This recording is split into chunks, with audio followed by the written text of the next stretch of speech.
Norwood City Council meeting to order. If everyone can please rise for a moment of reflection and the Pledge of Allegiance.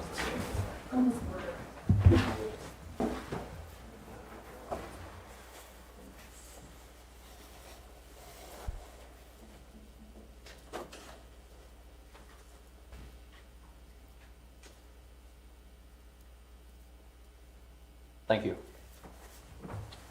I pledge allegiance to the flag of the United States of America and to the republic for which it stands, one nation, under God, indivisible, with liberty and justice for all.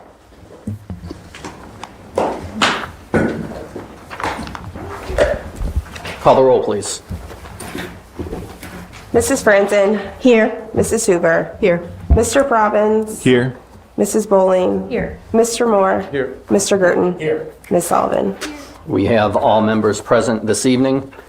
We do have several amendments to the agenda. The first item is to remove the Law, Ordinance, Environment, and Public Safety Committee report under Reports of Standing Committees of Council. The next item is to add an ordinance. This will be N4 under first readings regarding appropriations. N5 will be adding an ordinance regarding selling city property by internet auction. And item 6, so this would be N6, is the ordinance regarding the final PUD. Mr. Girton. Make a motion to remove the Law and Ordinance Standing Report, to add N4 and to add N5 to the agenda. All right, is there a second? Mrs. Bowling. I'll second. Seconded by Mrs. Bowling. Any discussion? Mrs. Bowling. Thank you, Mr. President. Through the President, I would like to invite Mr. Moore to explain the impact of either having or not having the reading of N6 this evening. Mr. Moore. Thank you, Mr. President. We're in kind of an odd situation here is the discussions over the fall that I've had with council and I've had with the administration and lots of other people. Our code under planned unit developments requires that you have a preliminary plan, goes to the planning commission, and then comes to council. And then you have a final plan that's submitted that goes to the planning commission and then comes to council. That is an invalid structure, and it's not something that anybody had ever raised until last fall. But the preliminary plan is pretty much legislative. You're deciding what buildings can go where. The final plan is what they call adjudicative. Is it adjudicative is like you have a standard, is like, does this, whatever you're submitting, does that meet this standard? It's more like what a court does. And the final plan, since it's essentially saying, does this comply with the preliminary plan, is an administrative act. Council's not allowed to do administrative acts. So this aspect of sending the final plan to council is not valid. And I have been at the last couple of planning commission meetings with draft language to address this. It just hasn't gotten far enough. As you know, changing zoning takes a long time. Changing the zoning code takes a long time. Is it a revised version of a plan of a PUD code that eliminates that final plan coming to council is in front of the planning commission now. I think they're going to have a public hearing on it at their next meeting, which is the first Wednesday of next month, I think.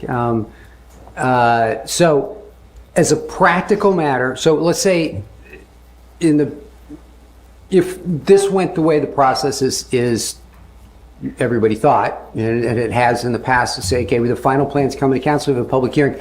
If council were to deny the plan, the developer would immediately go to court and the judge would immediately say, yeah, no, it's okay. They can do the plan. You can't say no. So this is kind of a moot exercise, but our code says we have to add, that council has to have the public hearing. The second issue here is that council can reject, it can accept, reject under our code. Can accept, reject, or accept with modifications a final plan, but they have to do it within 60 days of the date that the letter came from the planning commission to council. That letter came in the middle of November, and so we are past the 60 days anyway. So the plan has been approved by default, even if that part of the code worked, or was actually of any effect. So this is where we are, but our code says we have to have a public hearing. So that's kind of why the public hearing was advertised, and why we're here tonight. So whatever council does, it doesn't matter, the plans have been approved. Any further questions?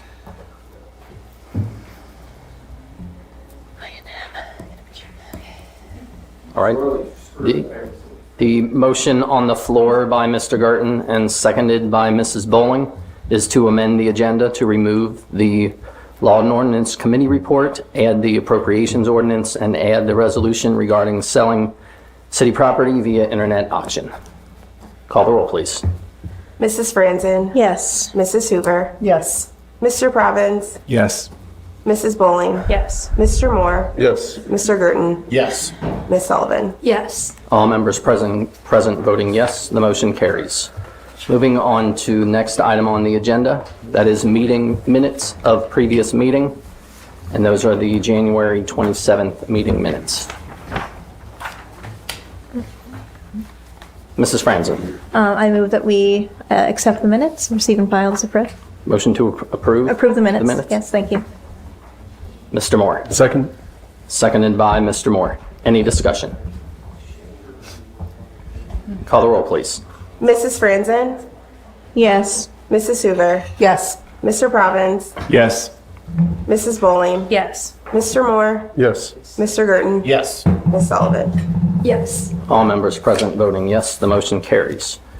Moving on to requests to address council. We have several of those this evening. The first is Tony Boyle. If you can state your name and address, and you will have 5 minutes to address council.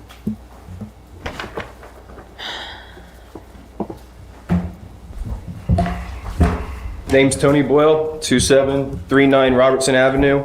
I had a whole speech here to go. I am just incredibly disgusted beyond belief by this committee. We have represented you and elected you to look out for our interests and protect Norwood. You guys have scheduled more than 9 special meetings for PLK, yet when it actually comes to the vote, you guys sit there and let it automatically default. How many times have we scheduled special meetings for PLK, and then we come up here and find out that you guys purposely let it go past 60 days? And it's pretty hard to fathom the reason why you did that, because I've sent you guys all letters. I have called out all the codes that it's in violation of.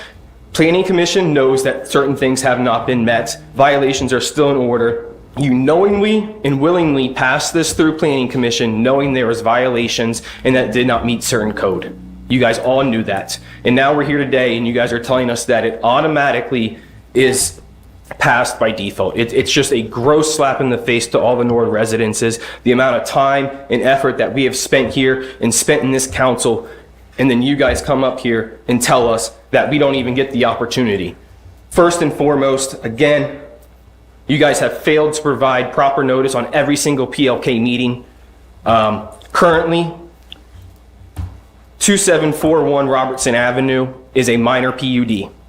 4500 Beach Street is a major PUD. There was a council meeting on 9/9, which council specifically voted that 2741 as a minor PUD would not be joined to the larger PUD. Yet, here we are today looking at a singular PUD that covers 2 separate properties, 2 separate PUDs that has already been voted on to not be conjoined. So legally, that PUD cannot stand. So I don't understand. Additionally, you're worried about legalities with PLK. It's very obvious. The point of a PUD is so that council has the ability to change some of the zoning code. Again, council has the ability to accept that, deny it, or proceed with modifications. This is a current PUD, so I'm still confused why council does not have the ability to do that. And it's glaringly obvious, and it's been confirmed by Planning Commission, the Building Department, and PLK themselves that the properties are not conjoined and it does not meet the current definition of open space. Sounds like it's a pretty moot point. I would like to point out that in the 11/20 meeting, I watched it many, many times. It's on the record. The conditional approval was that there would be a fence shielding around all perimeter properties.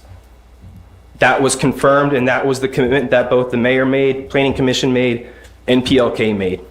It was further confirmed that that fence shielding would be on both sides of the egress, which Gene Sickinger asked, and the mayor confirmed, yes, it would be on both sides. At the end of that meeting, PLK came up and committed to providing a 6-foot high privacy fence, wood privacy fence, for the perimeter of those homes on that property. So that is on record, regardless of what proceeds moving forward. That was committed that a 6-foot wood high privacy fence must be around the entire property of this development. And again, you guys are in violation of every single phase. Phase 1, you guys did not update Park and Forest Avenue per the required traffic study in 2020. You guys did not get an updated traffic study upon Phase 1 completion build. You guys did not get an updated traffic study for Phase 2 because TCE deemed it unacceptable because of too many discrepancies. And there was a required new traffic update or study to be required to look at 11 intersections as of 11/20/2024. That was never provided, and guess what? The building department issued building permits prior to any of those conditional improvements. So Phase 1 is still in violation, Phase 2 is in violation, and also my understanding is that Phase 3 cannot proceed until all the contingent approvals are required, which is, per Ralph, required to make modifications to the plan. Site plans must be updated prior to council, which included the dumpster location, the 6-foot high privacy fence around the entire perimeter of all the homes touching, as well as the updated required traffic study. And the mayor spent 10 minutes explaining that that traffic study must be actual car counts and not generated raw trip data from a computer. And that still has not been submitted, and that must be submitted and provided before any of this construction can proceed.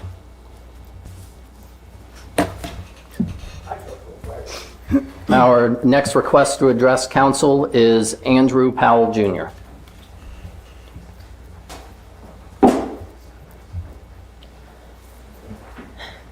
Good evening, everyone. I'm Andrew Powell Jr. I stay at 5118 Globe Avenue, Norwood. Good evening. My name is Andrew Powell. Thank you for everyone that's here supporting me today. I appreciate y'all. I was employed at the Gatherall beginning in January 2024. When the Gatherall first opened, there were only 2 restaurants operating, and I gave everything that I could to make sure that place went into, its best ability. I worked hard because I believed in the vision and I believed I had a future there. I was promised opportunities for advancement and it never was materialized. I watched others who were hired after me receive positions and opportunities that I was never given. I raised concerns about fairness, training, and advancement, but those concerns were ignored. Over time, I began to witness and experience conduct that made me uncomfortable, including statements about who belonged in the space, unequal scheduling, and limited opportunities for Black employees there, and pressure placed upon minority workers and other business owners. When I raised concerns and asked for accountability, the environment changed. I was denied basic workplace protections and refused earned PTO time until outside intervention was occurred, and ultimately terminated without a fair opportunity to respond to the allegations made against myself. Since losing my job, I have faced serious and personal financial hardships, but I am here tonight not only for myself. I'm here because I believe no one should lose their livelihood for speaking up. I've filed complaints, with the Ohio Civil Rights Commission and the U.S. Department of Justice so that these issues can be reviewed properly. I'm asking the council to look closely at what is happening in Norwood because it's repeatedly being overlooked. To recognize the patterns that are harming the workers and the minorities that are in this community, and to help ensure that policies and accountability is stamped, like not just for me, repeatedly for everyone, and to help ensure that it happens, and oversight and in this place so that this does not continue. This is not just about me. This is about what kind of city we choose to live in. being that I just moved to Norwood in the last 3 years, and I appreciate being here, but not some of the things that I have to go to.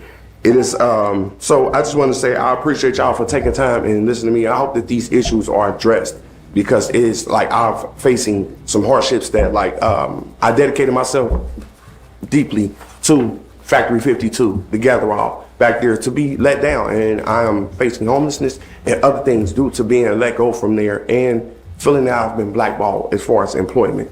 So I appreciate and hope that these issues are listened to. And I thank you. Thank you. Our next request to address council is Walter Rice.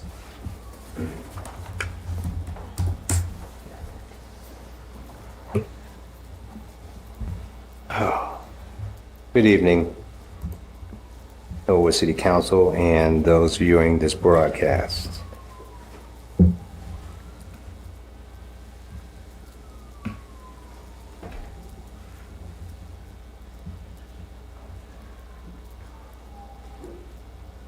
I'm here tonight to speak for myself and to place my experience on the public record. I was involved in discussions and plannings related to vendor opportunities at Factory 52 development during its early stages, when community inclusion and minority participation were emphasized as core goals of the project.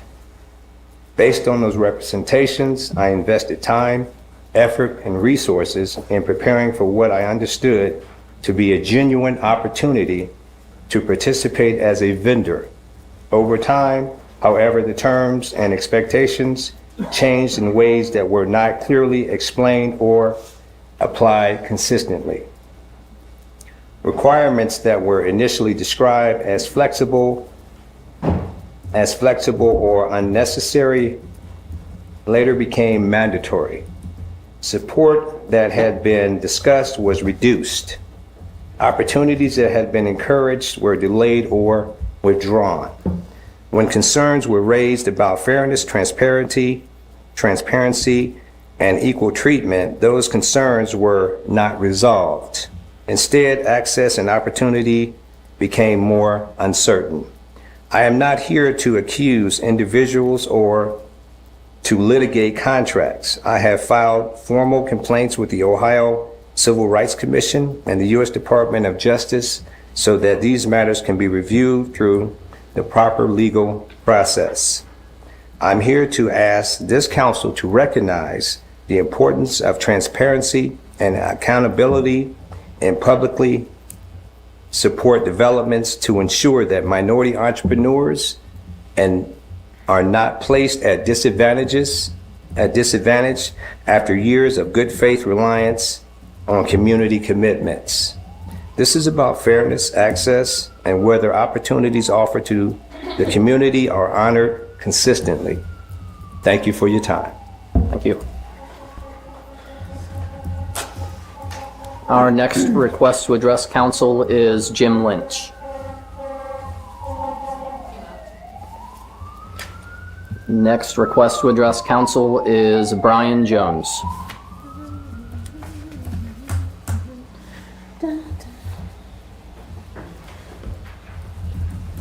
I'll proceed with what I've written, although I may say something at the end. My name is Brian Jones. Good evening, Mayor, council members, and fellow residents. I live at 2702 Ida Avenue here in Norwood, and I'm here tonight because I deeply care about our community and want to ensure that the zoning changes and plan approvals protect all of us, especially when they impact families like my own. The project behind my home, as approved, approved as a minor PUD, has been stripping trees and set to build a retaining wall, which means excavating 8 feet down from my property. This is planned to be close to my property line and will create a sudden drop in an area where neighborhood children, including my own, play. Aside from the aesthetic nightmare and potential code violations which a visible parking lot bring to an adjacent yard, I'm exponentially more worried about the safety hazards such as potential erosion, washing out of my own soil, and even more importantly, no protective vegetation or walls guarding a fall. When my wife and I raised concerns about child safety and lack of protection directly with the PLK representative, Their response was chilling. We, quote, "We cannot be concerned or held accountable for those who trespass on our property." Let me read that again. We cannot be concerned or held responsible or accountable to those who trespass on our property.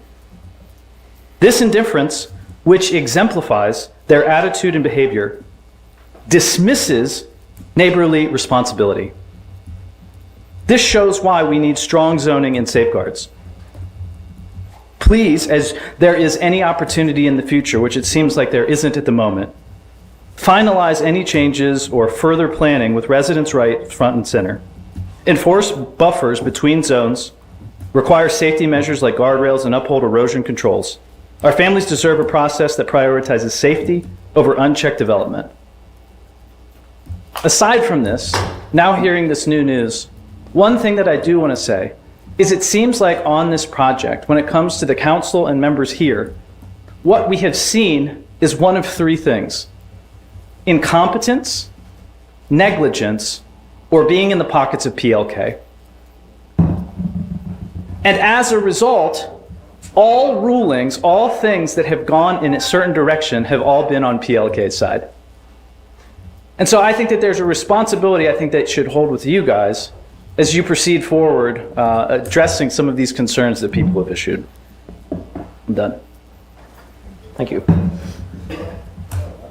The next request to address council is Diane Farrell. My name's Diane Farrell. I live at 2749 Robertson Avenue. I had some remarks prepared tonight, but it seems like now they're totally irrelevant. I just want to say I'm really sad. I'm really sad to be here. I'm sad and I'm disappointed in those of you that haven't listened to us, haven't supported us, haven't cared about us. It seems like more you're an advocate. I will say we have had representation by Jeff, and I so appreciate it, but it feels more like some of you are an advocate for PLK. And to have the vote not happen because you have let the time expire that it was required to be done in, purposely, was it purposely? I don't know. Was it because you were asleep at the wheel? It doesn't matter. It's a giant fail either way. When they did the project across the street, we were told the building of Multicolor would stay there. The building is long gone. We were told the drive next to 71 would be an in-only driveway. It is currently in and out. We were told the reason the building is not there anymore and was raised is because Nick got a severe headache in the building because he felt that the materials in the building were detrimental to his health. I don't wish the man poor health. I don't wish his health to be jeopardized in any way. But at the same time, we didn't have the luxury to just leave. We lived there. The building was torn down. There was dust clouds, films on our car, dust in the air. Who knows what we breathe? We have to live there. These are our homes. We don't just get to leave. Erosion control, there was none. Tonight, as of tonight, February 10th, there is mud and water in the street and still going into the sewers. It seems like there's a reluctance on your part to make any kind of demand or requirement or have them follow the code. It's like you have the power and the ability and the job to make them follow the requirements and the codes and do what they should do by themselves. But if not, they need your oversight. We need your oversight. And the other thing I would say is now PLK is saying this is their hometown. Well, if this is their hometown, maybe they should start acting like a good neighbor. And they have not been a good neighbor up to this point, and I don't expect they will be on phase 3. So please carefully show some oversight, make them follow the codes, and do what they should have been doing all along. Thank you. Thank you. The next request to address council is Seth DeCassi.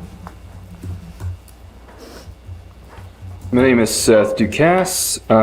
I do not reside in Norwood, but the nonprofit that I represent, Focus Cincinnati, is over on 4285 Ashland Avenue, which is Christ the Savior Orthodox Church of America.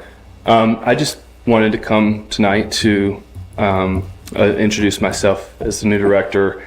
Charlene should be happily on a boat going to Italy now, so we wish her well. And if there's anything that I can do to be of service to Norwood as far as food insecurity goes and other things in which we'd like to grow towards, I would love to, if you want to reach out to me or whatever that looks like. I will say that we have a meal coming up this Thursday at Christ the Savior. That's a hot meal.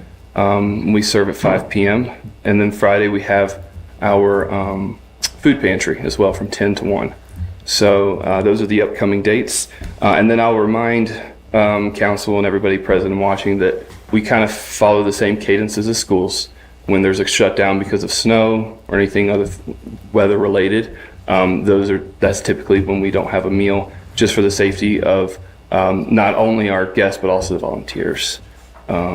So with that, I thank you for your time and hopefully see you next month. Thank you. Our next request to address council is Pastor Kirsten James.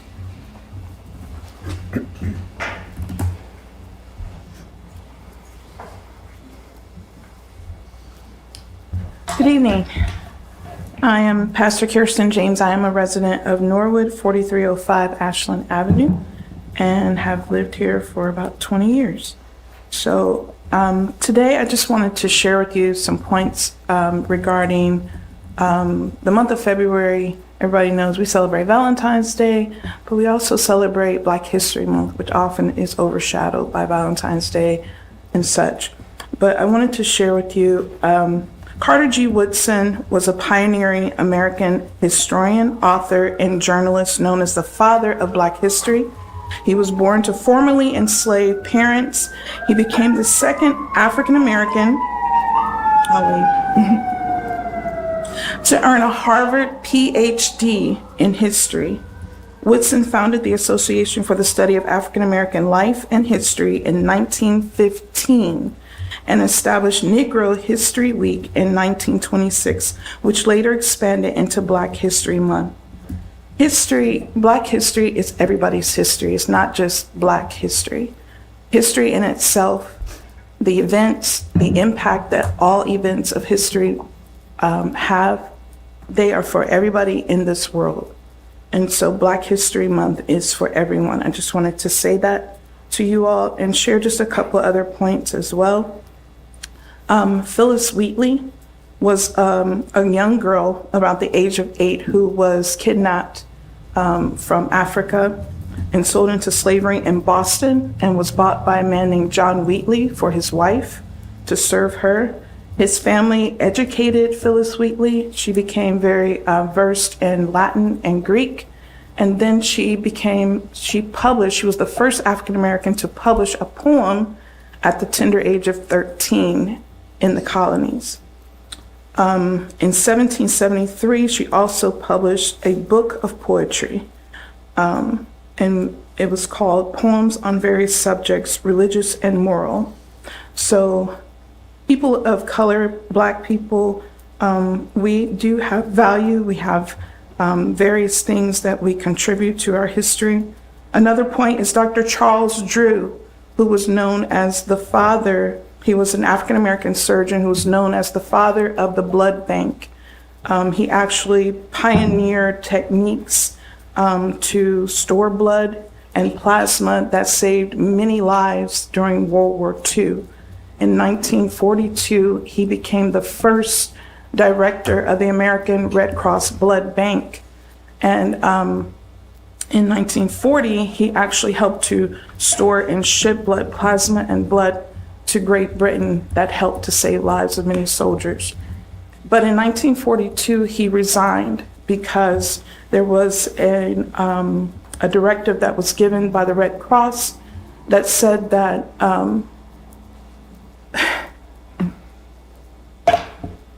blood could not be shared between Blacks and whites. But he was, as a protest, he decided to resign from the Red Cross. and went on to become an educator at Harvard University, but then lost his life at a very early age due to a car accident. So I just wanted to share those points with you. And in regards to the blood typing and so forth, it just goes to show that we all do bleed red. We all bleed the same, no matter how we may look on the outside, no matter what the differences we may have culturally or ethnically, racially. Let it not divide us, but let us come together and to honor one another and respect one another. And I just wanted to share it with you. Thank you. Thank you.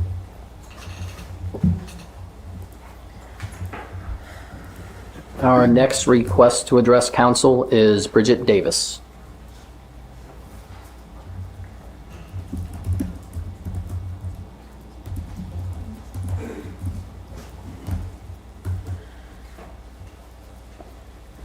Hello. I'm not a resident of Norwood, but I wanted to say my experience I had at the Gather Out, working there.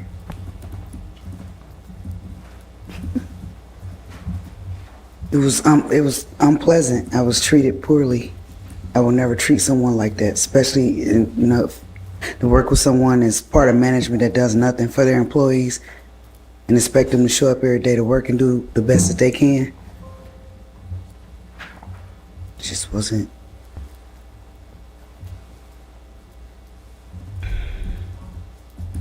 That's all I really wanted to say. My experience there is a great place to eat or whatever, but the management team, they don't care about their employees in no shape, form, or fashion. Thank you. The next request to address council is Kenny Domingos.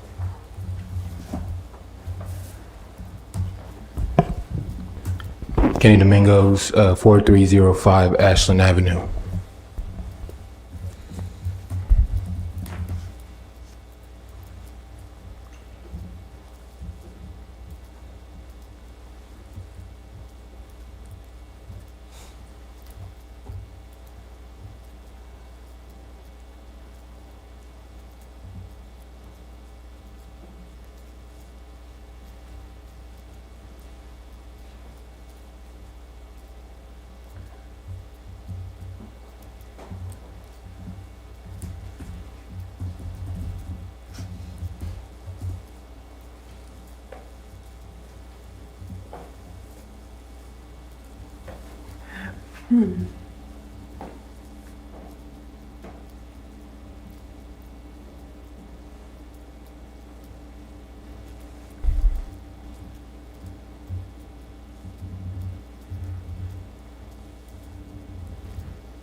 Is he gonna say something? Is he here with PLK or them? Does he stand for anything? This kid wasting my time. They're wasting my time. Probably some questions that I would ask when I expect my neighbor to take a stand for something. But they don't. And you're human, so you might ask yourself the same question when you need help.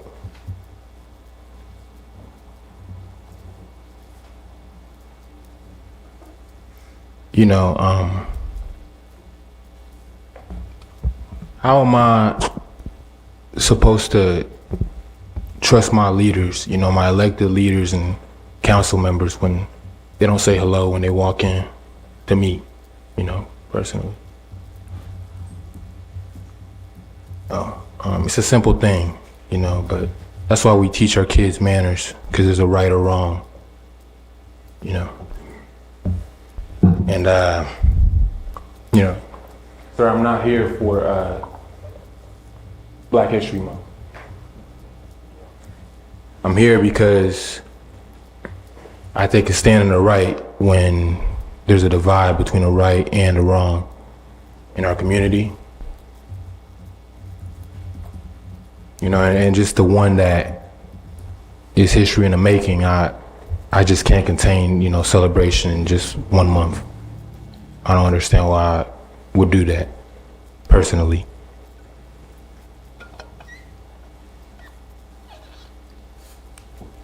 You know, they say you stand for something or you fall for anything. It's a cliche saying. But remember that, kids. And as our leaders here, elected leaders and, you know, leaders on the podium or whatever you call it, you know, I expect you when there's the right and the wrong, just and unjust, to take a stand for something. You know, take a stand for the people, because isn't that who you're serving? But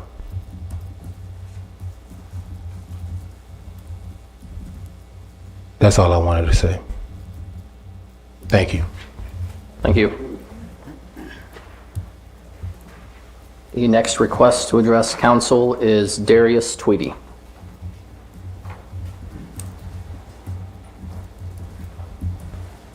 Good evening. My name is Darius Tweedy. Live at 3637 Wabash Avenue. I'm grateful the community is here tonight because this moment is bigger than one person or one business. Dr. King reminded us that there are moments when people must speak, not because it is safe, but because it is necessary. Multiple businesses and former employees have filed civil rights complaints with the Ohio Civil Rights Commission and the Department of Justice. As of yesterday, businesses that spoke out report disruptions to revenue and operating access while investigations are active. One business may be forced to leave early as next week.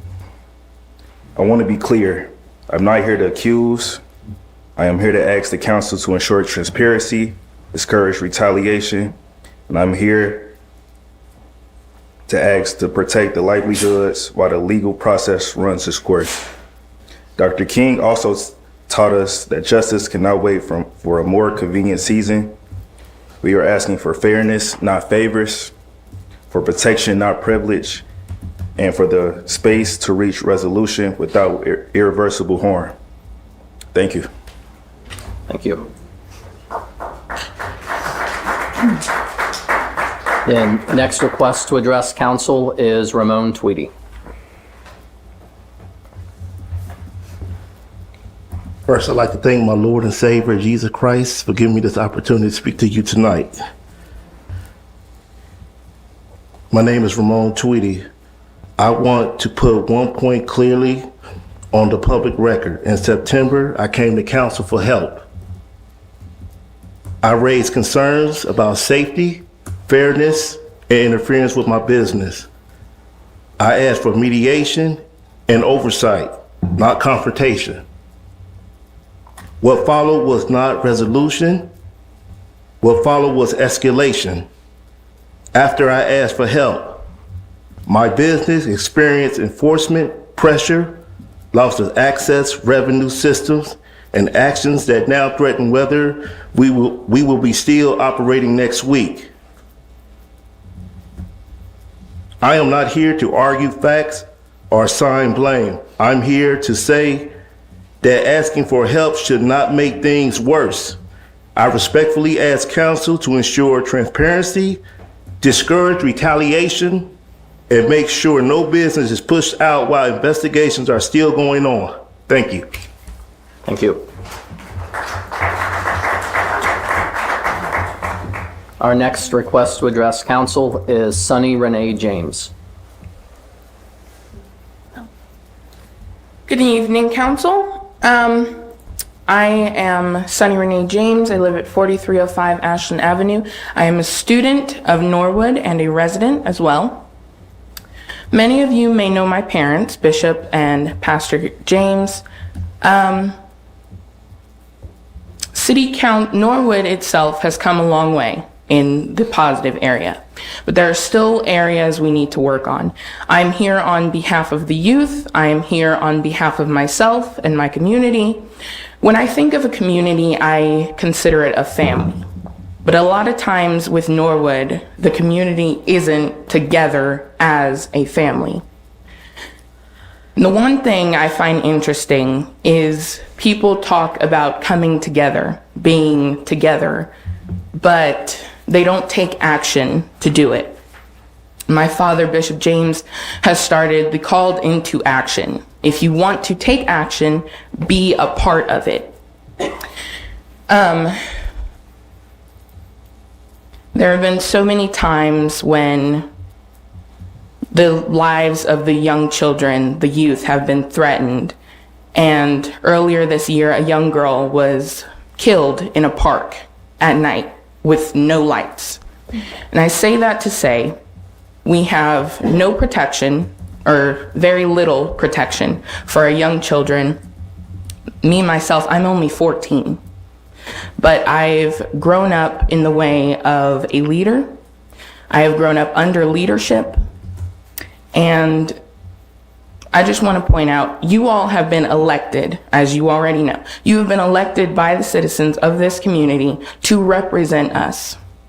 But a lot of times, we're not represented by you. You don't represent us in the way that we should be represented.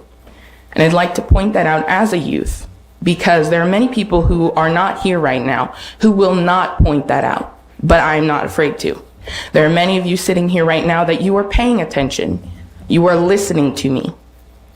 And then there are some of you who might look tired. You might not be listening. But I'd like to say this. Pay attention closely. The youth of tomorrow, of today, will stand up. Because it is time to be bold in our faith, in ourselves, in God. We didn't wake up just because we have oxygen. We didn't wake up just because we felt like it. We woke up because God woke us up this morning. Now, there may be some of you who don't believe that. That's fine with me. If some of you hate me or my family, that's fine. But I love you because I'm your sister in Christ and I'm your neighbor. And despite how you may feel towards some of the citizens in this community, you are all family and friends. There may be people who stand against you. I won't do that. I will simply speak the truth. I thank you for your time and your patience and for listening to me as well. I pray that Norwood comes to be the place of peace, of unity, and togetherness, because that is what we need in this time and age. The 21st century has come to a point in time where people are separating themselves from each other. They do not want to be together. We all bleed red, as my mother, Pastor Kirsten James, said. We all bleed the same color. We may not look the same. We may not act the same. That doesn't matter. We're still family. We were all created in the image of Christ. And if that doesn't mean something, I don't know what does. Thank you. Thank you.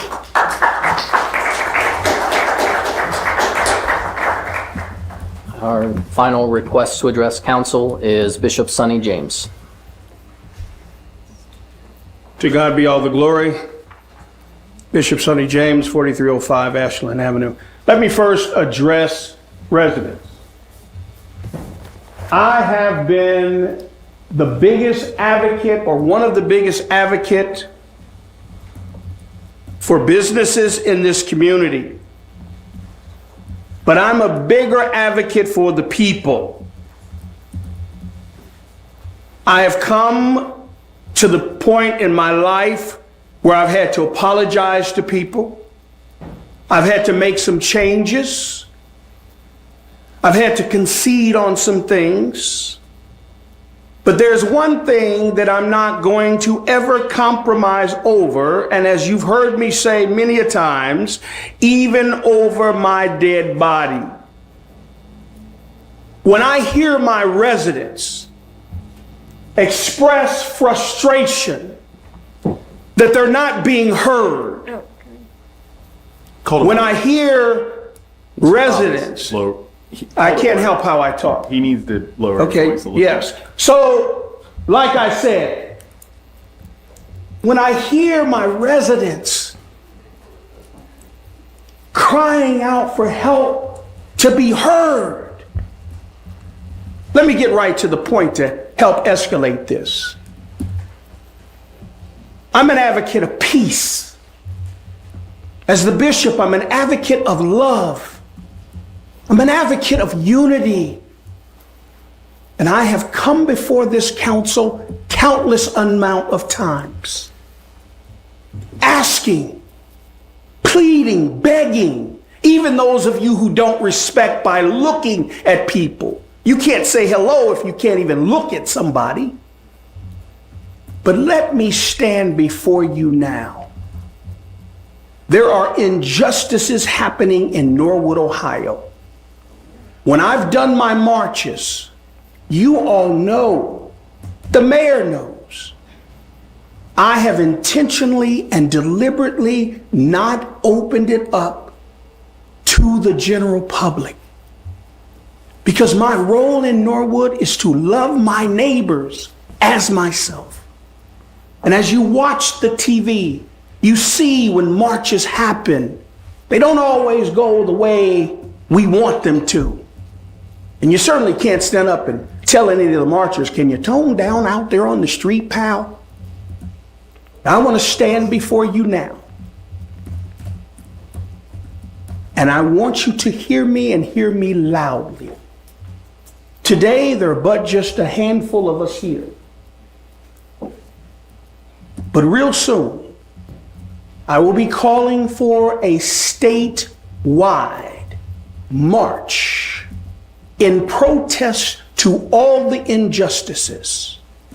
And I will go on every broadcast, and I will go to every organization.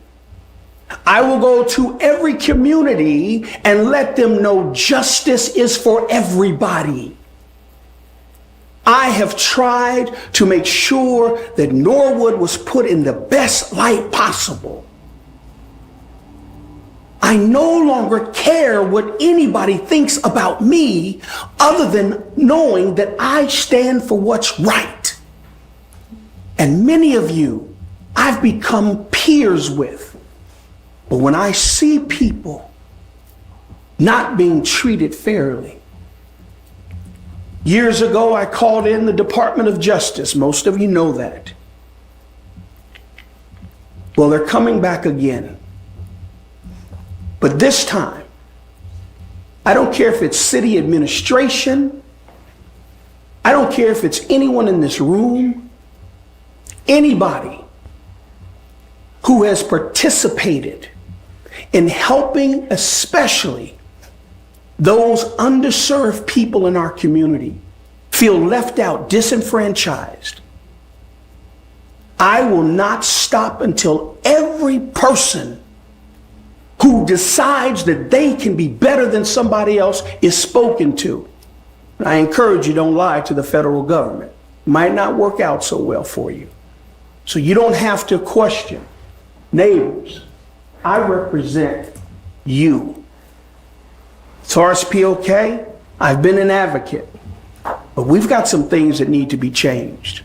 I'm gonna stop in 1 second. God bless you all. Thank you.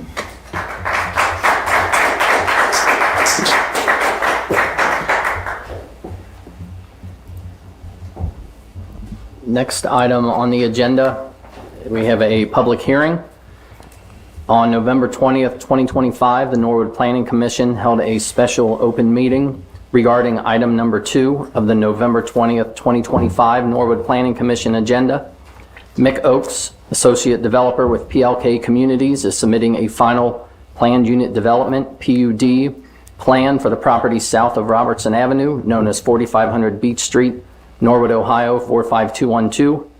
2.839 acreage, Hamilton County Auditor's Book 651, page 0030, parcel 0206, located within NBD PUD Neighborhood Business District / Planned Unit Development Overlay, including the proposed PUD expansion, 2741 Robertson Avenue, Norwood, Ohio, 45212, Hamilton Auditor Book 651, page 0030, parcel 0194-00. With a unanimous affirmative vote, the motion to recommend to the Norwood City Council to approve the final PUD plan titled Factory 52 Robertson South Plan, stamped received by the Norwood Building Department 10/14/2025 for the project at 4500 Robertson South, including the PUD expansion of 2741 Robertson Avenue, Norwood, Ohio 45212, contingent upon the following conditions being met. 1, the dumpster corral location is to be improved upon, moved to a more acceptable location. 2, that the fence, shielding, and landscaping around the perimeter where homes are being communicated to and approved by the Norwood Building Commissioner.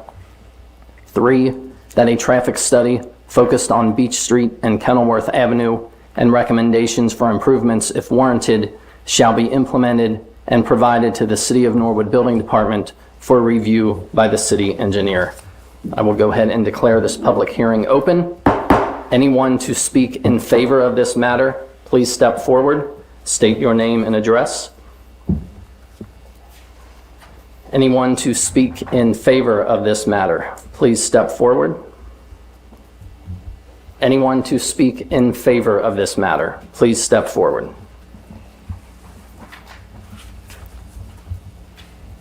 At this moment, I will go ahead and introduce anyone to speak against this matter to please step forward, state your name and address.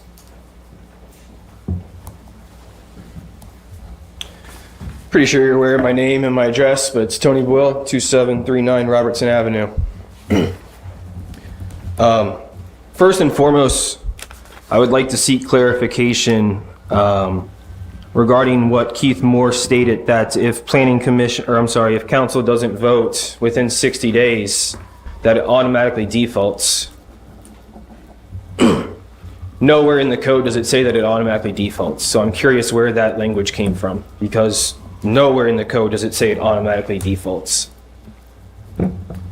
It also specifically states multiple times that council shall discuss and meet within 60 days. You guys have not. That is not on the residents. That is on you guys. And I'm fully aware you guys have not followed the code throughout this entire process. So it's very interesting that all of a sudden now you guys want to follow the code when it's in favor of PLK. This entire process for the last 2 years, you guys have been, sorry, I don't want to say you guys because it is a generalization. Certain members of the Planning Commission specifically have been bending over backwards, and as my colleague stated, it's one of 3 things. And it's pretty obvious that it's all damn 3 things, because you guys are aware things are not being properly conducted. You're allowing it to proceed. There has been no safety, no consideration for residents.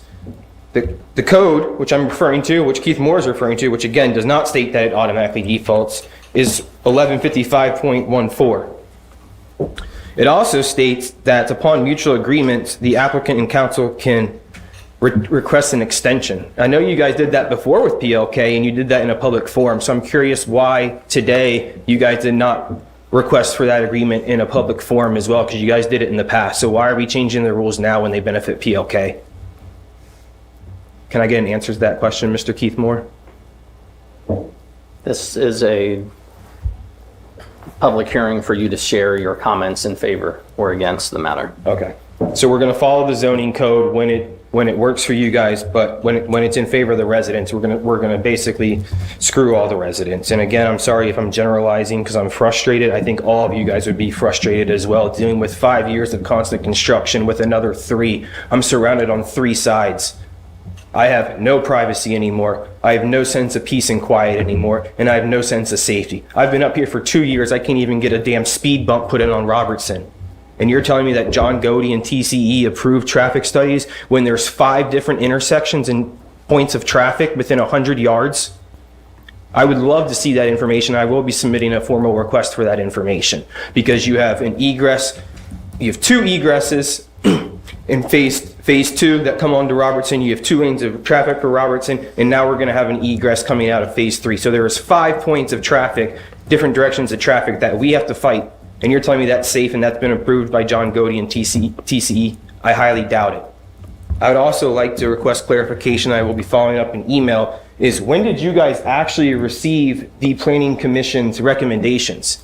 Because that meeting was held on 11/20, and that meeting was held for long after this office was closed. So I know those planning recommendations didn't go directly on 11/20 as you guys stated. So I would like to know specifically the date that the Planning Commission recommended to that, because that would be applied to the 60 days. As I stated before, I want to clarify the language here because it doesn't accurately describe or clearly communicate what was agreed upon in 1120. Just to confirm so we're all clear, and you guys are more than welcome to review the recordings as I have done multiple times. The dumpster corral location, it must be moved. Gene Sickinger stated, and Planning Commission agreed, it cannot be located in the backyards of any of our homes. PLK agreed to move that into the parking spots, so I want to make sure that is updated, and I would like to see that updated plan before any construction, and that is the code. Point number 2, as I stated, and it is on record, Mr. Mayor and Gene Sickinger and the rest of the Planning Commission confirmed that fence shielding will be around the perimeter where all the homes are. That was stated, that is on the record. That includes the egress and both sides of the egress. That was on the record. It's also on the record that PLK committed and agreed to providing a 6-foot high wood privacy fence. So I want to make sure that that is in writing, and I would like to see those plans before any construction begins, as that is the code. Number 3, as I stated, we do not have one single real accurate car count since the beginning of this entire development. Not a single one. First one was in 2020. There was not a single car on the road because it was COVID, and you guys used those numbers and you knew they were completely skewed. PLK knew they were completely skewed. And again, that was raw trip data, figuring one car for every unit. Not to mention these units are 2 and 3 bedrooms, so it's a lot more than one car per unit.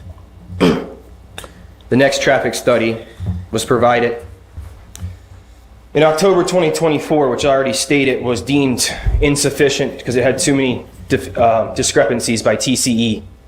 And this council here stated to all the residents and insured that phase 2 building permits would not be issued until that traffic study was updated and all outstanding safety concerns were addressed.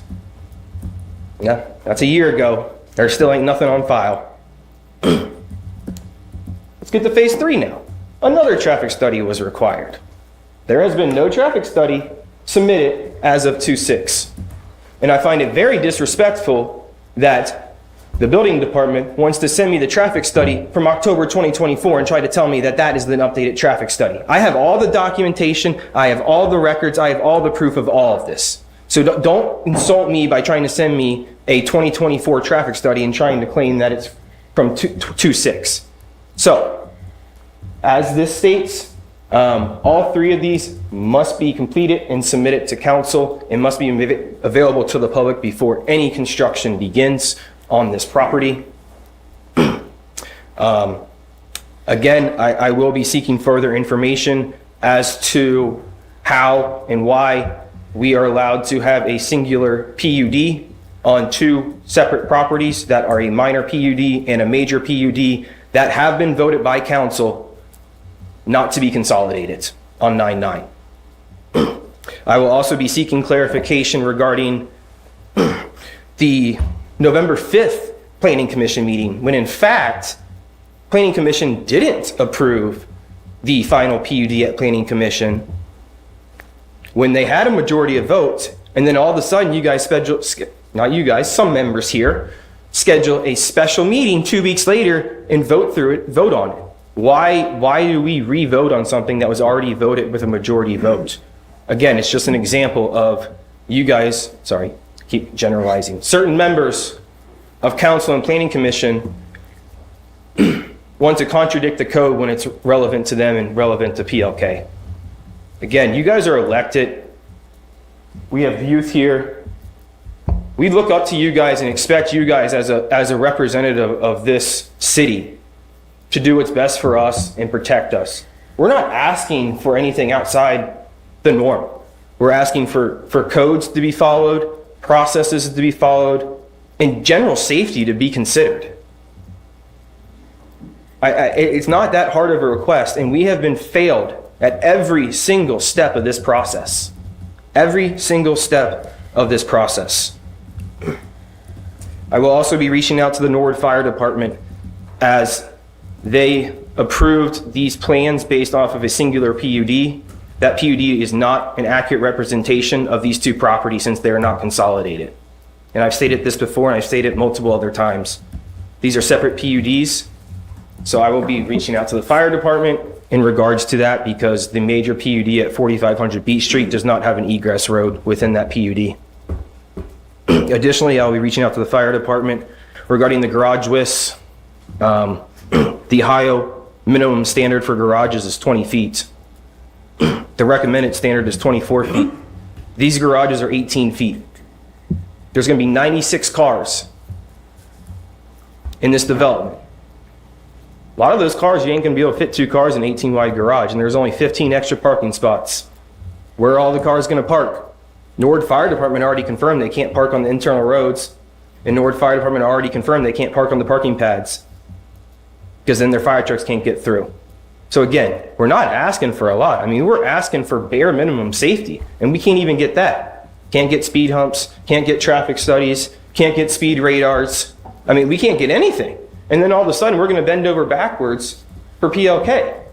It's absolutely ridiculous, and it's very interesting to me why PLK is not here today, because they must have had certain information that wasn't made available to the public, because otherwise they would have been up here showing us the plans and showing support for what they're trying to do. So there's obviously internal conversations, which we've been well aware of, that have been had with PLK that the public have not been privy to. And to the gentleman's point here, if they are planning, whatever they plan to do must be what is in the preliminary plan. They are not allowed to deviate from that. So I'm not aware of any dig out and retaining wall that was in that plan. So I just want to make sure that we're clear that what was said in the 11/20 council meeting will be put into place and will be provided to council and to the public before any construction begins.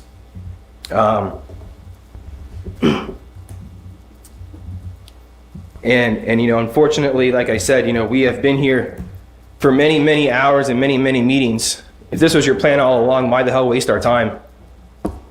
And I would like clarification, and we'll be seeking clarification in writing where it says in the code that after 60 days, it automatically defaults, because that is not in the code. And I will be seeking clarification why, or I would like proof, written proof of where the city of Norwood reached out to PLK to try to get an extended agreement.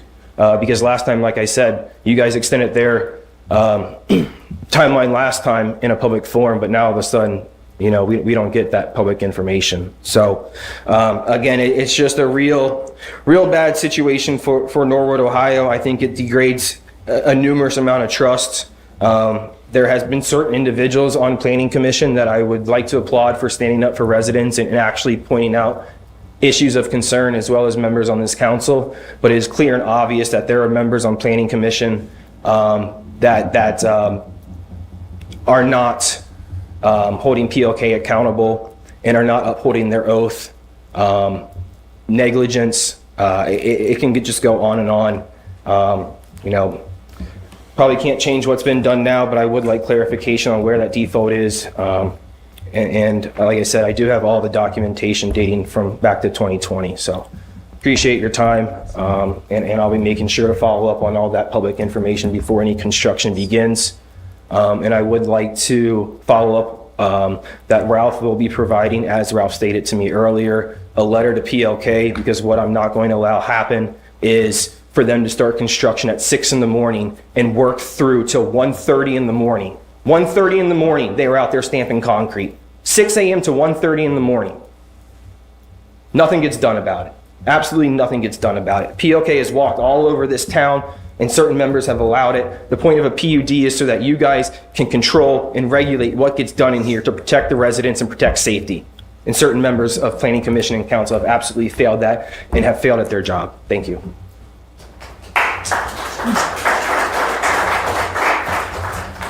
Is there anyone else to speak against this matter?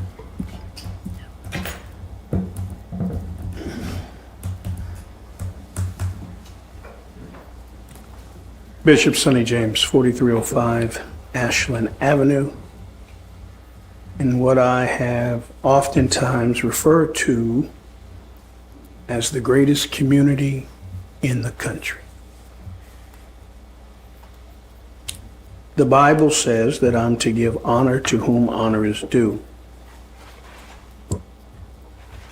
Mr. Mayor, we've come a long way, sir. Much due to me looking at things different. And I want to thank you for all Norwoodians and people in Cincinnati watching, which they are. I want to say thank you because we prove that a family doesn't always hug each other, kiss each other, and say nice things. Family is family. The developer of PLK's property brought me in when it was just a dirt pile. And I watched the process. And he asked me, Bishop, what would you like to see? And I told him.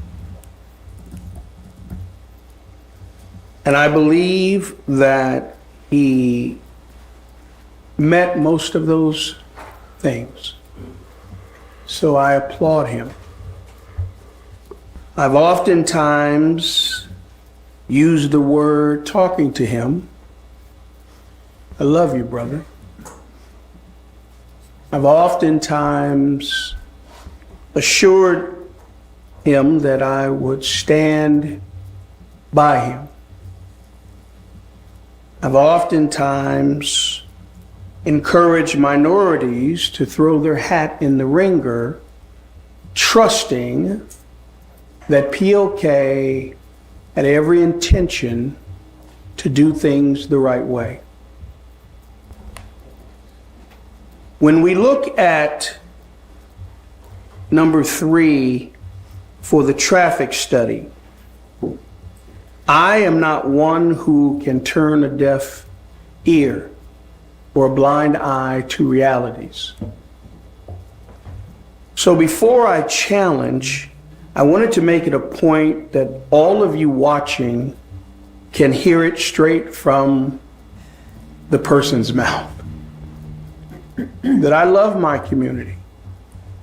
I remember back in the day when Mr. Bonzel was running for office, and I asked him and other members that were running, I said, I don't care if you're Republican or Democrat. We have to do something different. And I asked them to go door to door with me around Norwood. I'm sure he remembers that. And it was one of the most beautiful experiences that I've had in this community. Watching people as we passed their houses, taking another peek going, so is he Republican or Democrat? Who does he support? I support Norwood. I have always been one of its biggest fans. But sometimes in supporting Norwood, I have to make a recommendation like I'm going to make now. First and foremost, we have one of the finest fire departments, I believe, anywhere. And in part, it's because the headship. Our chief, if you don't know him, residents, folks watching and listening, you got to come over to Norwood, Ohio and meet our fire chief. That brother is straight up awesome.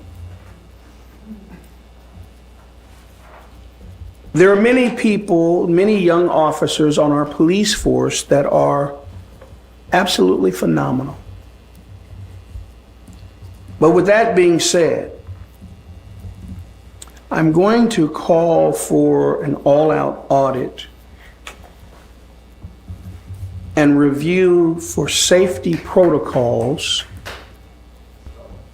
I wonder if our fire department has offered up a tour to bring over the fire trucks over to POK, where you all can witness the navigation of the fire trucks coming and going,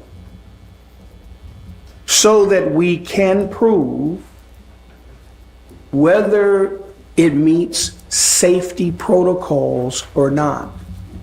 I want to say for the record, for all of you watching, because I know you're going to call me later and hold me accountable, we've got the best fire chief on the planet Earth. That brother's solid. But when it comes to the residents' concerns, you all now have put in a protocol that, as our law director has stated, that by default, because of a deadline, things are now having to move forward. Well, I want to challenge each and every one of you that are going to cast your vote today. We have to make sure that everything that we present to our residents meets code and standard, and make sure that it makes everybody safe. How many police cars can come through on a Saturday early evening in the midst of an emergency? Why am I concerned about these things? Because I've been there quite a bit. In fact, my favorite restaurant is Tweety's. And I've had to tell some of the patrons in there that were getting a little rambunctious, not in my neighborhood. See, I don't need to call the police, because I police my community. But I want to make sure that safety protocols are being met. I remember calling in certain members in leadership and letting them know and showing evidence of things that make people feel bad, feel unsafe, feel unworthy, feel not included. And I have personally asked my dear peer, Nick, to come to the table and let's come together. I begged and I pleaded. And I assured him that if we can come together, that we can resolve some of these matters. I'm not as nice as Ramon Tweedy. If I send you or anybody a letter asking to meet with you in June, there is no way in the world, come February 10th, that meeting still does not happen. When people try to do the right thing, like challenge the dumpster, but before they get a chance to make a legitimate challenge, we put protocols into place that makes them feel like they don't stand a chance. I want to say again, I stand for peace. And I've even stood against my own peers to say, when they say, Bishop, we got to come in and boycott. When they say, Bishop, we got to come in and rally. I've said, if you come into my neighborhood, you'll be coming in against me, because I stand for Norwood. Folks, I don't want to make or even encourage anything that would look unsafe. Our safety service director can confirm that when I've done my marches, I've gone and submitted the paperwork, or they helped me, they got it done, however it happened. Sometimes I didn't know. But I followed the rules. But when you do what you're about to do right now, and let me just share with you all, when people are hurting, when people feel unheard, when people feel like whatever they're bringing to you, you can care less, it causes people to become emotionally charged. I want every Norwood police officer to be safe. I want them to come to work and know that we've got their back. These are our brothers and our sisters. I'm asking you not to approve anything further for PLK. The same person that I've said, and I know he's watching, and I've said, Nick, I love you, brother. But right is right and wrong is wrong. And now it'll be on each of you. Your vote. What good does it do you to be on council if you really have no influence on the process? And I'm saying, on behalf of people who love this community, just like each and every one of you do, let's come together. Let's get all parties at the table that are leaving residents feeling unheard. I've heard residents today say, well, I had this prepared, but it's a moot point. Some of you who know me, some of you don't, you'll quickly learn. I can care less about that. What I care about is, let's do the right thing. PLK has a development that has added value to our community. But PLK is fostering what appears to look like retaliatory conduct towards a business that on record has been told in writing, do a certain thing until all matters are resolved. And when someone meets what you ask in writing, but because they make challenges, legitimate challenges, then we take on the protocol to retaliate. Ladies and gentlemen, boys and girls, let me go on record saying, Norwood is one of, and can be, one of the finest communities in all America. But we've got some junk in our trunk. We've got some old school thinkers that because of how they operate, we will not tolerate profit over people. We will no longer stand by and just not exercise our right to peaceful protest. We will no longer sit back and tell people who have serious issues with how they believe Norwood is. Oh, you guys know, Mr. Moore, Mr. Miracle, you know, I've stood out and I've said, guys, I don't want, no. These are my brothers and sisters. We're going to work together. We're going to solve our own problems.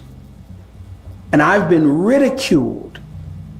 And now I feel ashamed because I've been ridiculed for people who are proving that old Norwood still has a place in our Norwood today. And I don't like it. We've come too far. So one of the first things I'm going to do, I'm going to demand, I just thank God for my host of lawyers that are very competent and capable and just have a heart full of passion, like many of you, to seek true justice. And I want to see how many police cars we can actually take on this property in the event of a true crisis. If there were a boycott called, and if you had tens of thousands of people on the streets of Norwood, how safe are we as a community? If there's a true fire emergency, which I've been told directly, Bishop, I came in today and the place smelled like gas. Someone has messed with our gas. Not just once, not just twice, but multiple times. And then for someone to feel like they're being ridiculed because there's a problem and there's no safety protocols. Number one, no one over there can fight. So if people come there and they truly express themselves in a way that I don't advocate, can our fire department really get in there and maneuver in a safe way to help make our residents safe? Can the police adequately come in and make our residents safe? So when we talk about contradictory traffic studies, have we considered any of this? So I'm standing before you now as I close. I'm begging my peers. I'm begging my peers. Let's come together. If you have businesses that are being challenged, don't just dismiss it. Let's bring all parties to the table so people at least feel heard. Don't offer them an eviction notice because you have several complaints with the Ohio Civil Rights Commission and the DOJ and other entities. Don't do that. I promise you, as long as I'm a resident in Norwood, Ohio, I promise you, I will advocate for peace for all people. I promise you, I'm willing and I'm able to bring everybody to the table to work out the issues. So those of you watching me and listening that are just chomping at the bits to come into my neighborhood to say, Bishop, I told you you were wrong. They don't care. I'm begging you to partner with me. Recently, I told you guys at the last council meeting, I gave you 3 days. For the record, not one of you reached out to me. Within 3 days, I showed up at POK. I have it on video. A large number of individuals who had great concern ran out of the establishment, leaving the businesses empty because ICE had showed up. Guys, do you not see how much attention certain protocols get? But have you not watched the TV to see the outcomes? I don't want that for Norwood. But Mr. Mayor, I'm personally pleading with you. Let's come together. Let's just come together. Let's bring everybody to the table and let's together work out whatever issues there are. And you have my word. We can and we will do this. But if it is the desire of PLK or anyone else to unfairly and unjustly treat people the way they think they can, the only thing I can say to you all, shame on us. But then let us, council members, let us prepare our city for a massive, massive, massive peaceful protest where we march in the name of justice and we march declaring, as you all have heard from other groups, no justice, no peace. I'm begging all of you, let's come together. And all of those businesses over at PLK, we only have 2 black-owned businesses. But I'm not just standing as a man of color. Guys, I'm standing as a man who loves this community. but this will be my last plea. And then soon, we will all be celebrating in Norwood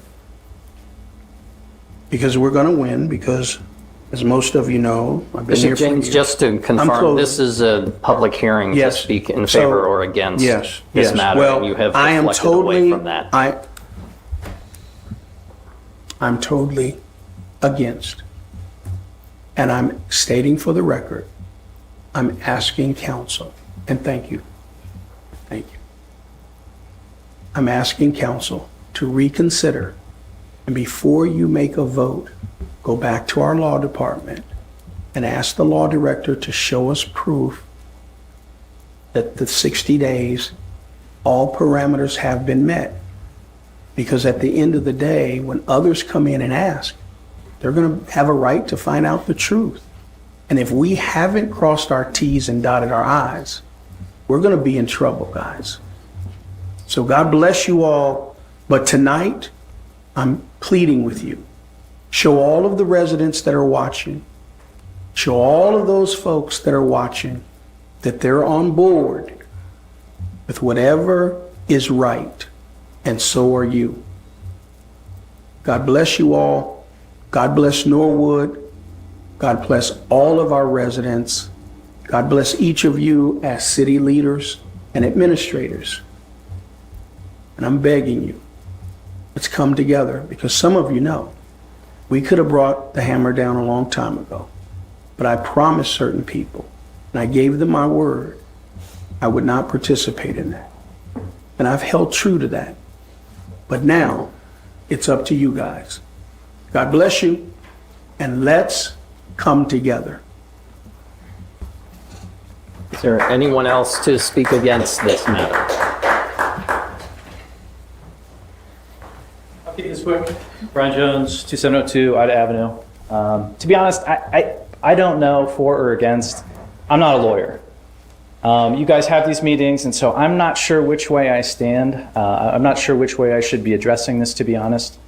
And one of the things that I've seen over and over again as we've come to these meetings is a condescending nature from government itself back to us for not knowing the right thing. I think that's the responsibility of government, is to be what the citizens can't. So when you have PLK, a billion-dollar business with, I'm sure, their lawyer team, which is equally as mighty, against citizens who don't know the law, but know that things are being violated, the government is the only thing that stands in the way of those individuals being taken advantage of. And so in this case, one of the things that repeatedly that I have seen over and over again is something that we see here in point 2. This is the language that you guys have chosen to adopt. But if you look at it, it is very ambiguous. The fence shielding and landscaping around the perimeter where homes are being communicated to. So essentially what you're saying is that someone may be communicated to, but we don't know. There's no requirement that they do it, but there's some people that are going to be communicated to, and that's enough to meet this requirement. And then they're going to be approved by the Norwood Building Commissioner. What I do know on this point too is that what was promised was that there would be fencing for everyone around around their site.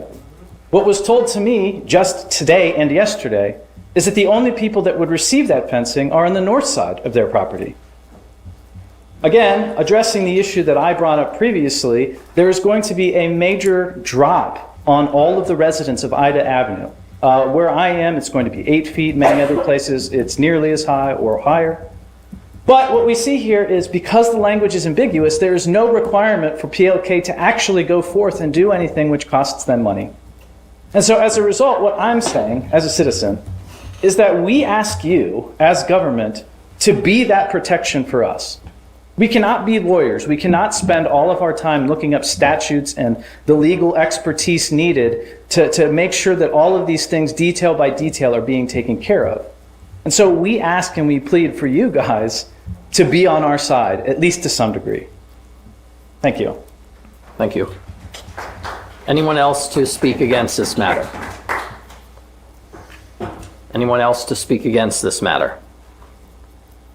Anyone else to speak against this matter?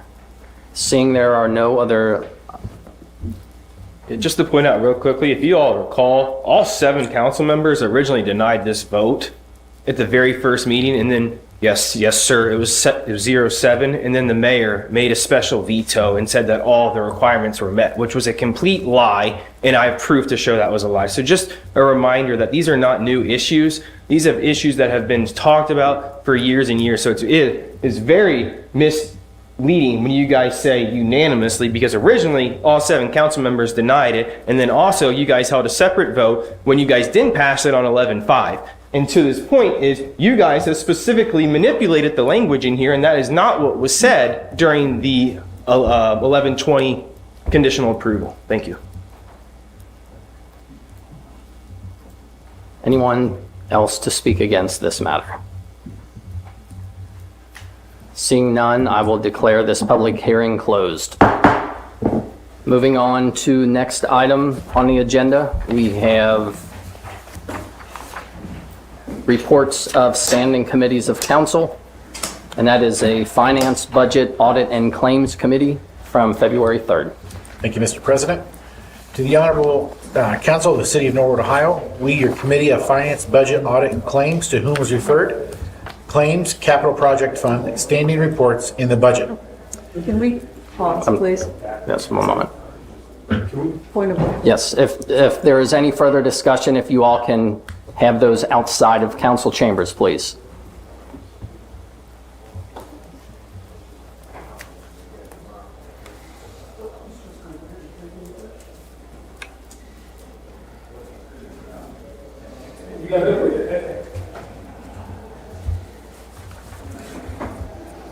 Mr. Garden. Beg leave to submit the following report. The committee reviewed and approved 3 claims. Discussion was had about the creation of a capital projects fund for the cannabis tax revenue. The committee is interested in this process and requests some questions be addressed by the law department.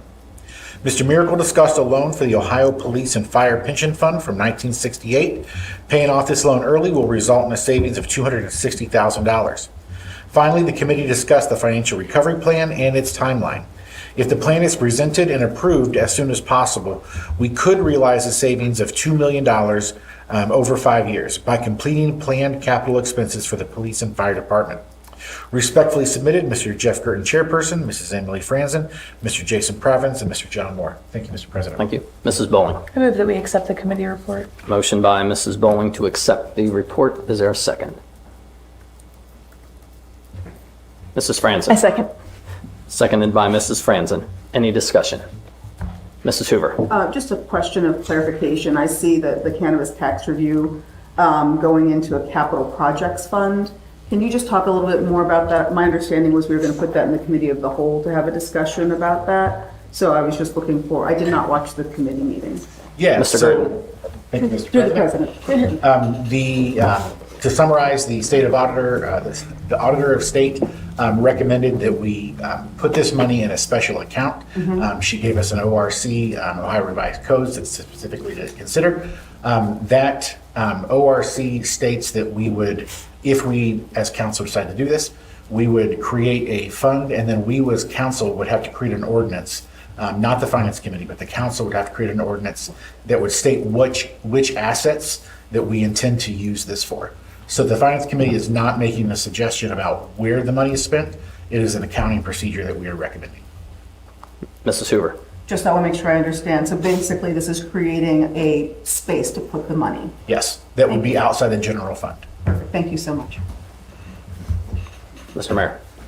I just want to be sure. I think there was a typo. You said 1968. I'm sure you're not talking the year 1968 is what you're talking about? Mr. Garden. Thank you, Mr. President. To my knowledge, that is what Mr. Miracle said. It is a long-standing loan that was made by this body before I was born. I do follow. So this money was, since 1968, we've been paying this back to OPNF.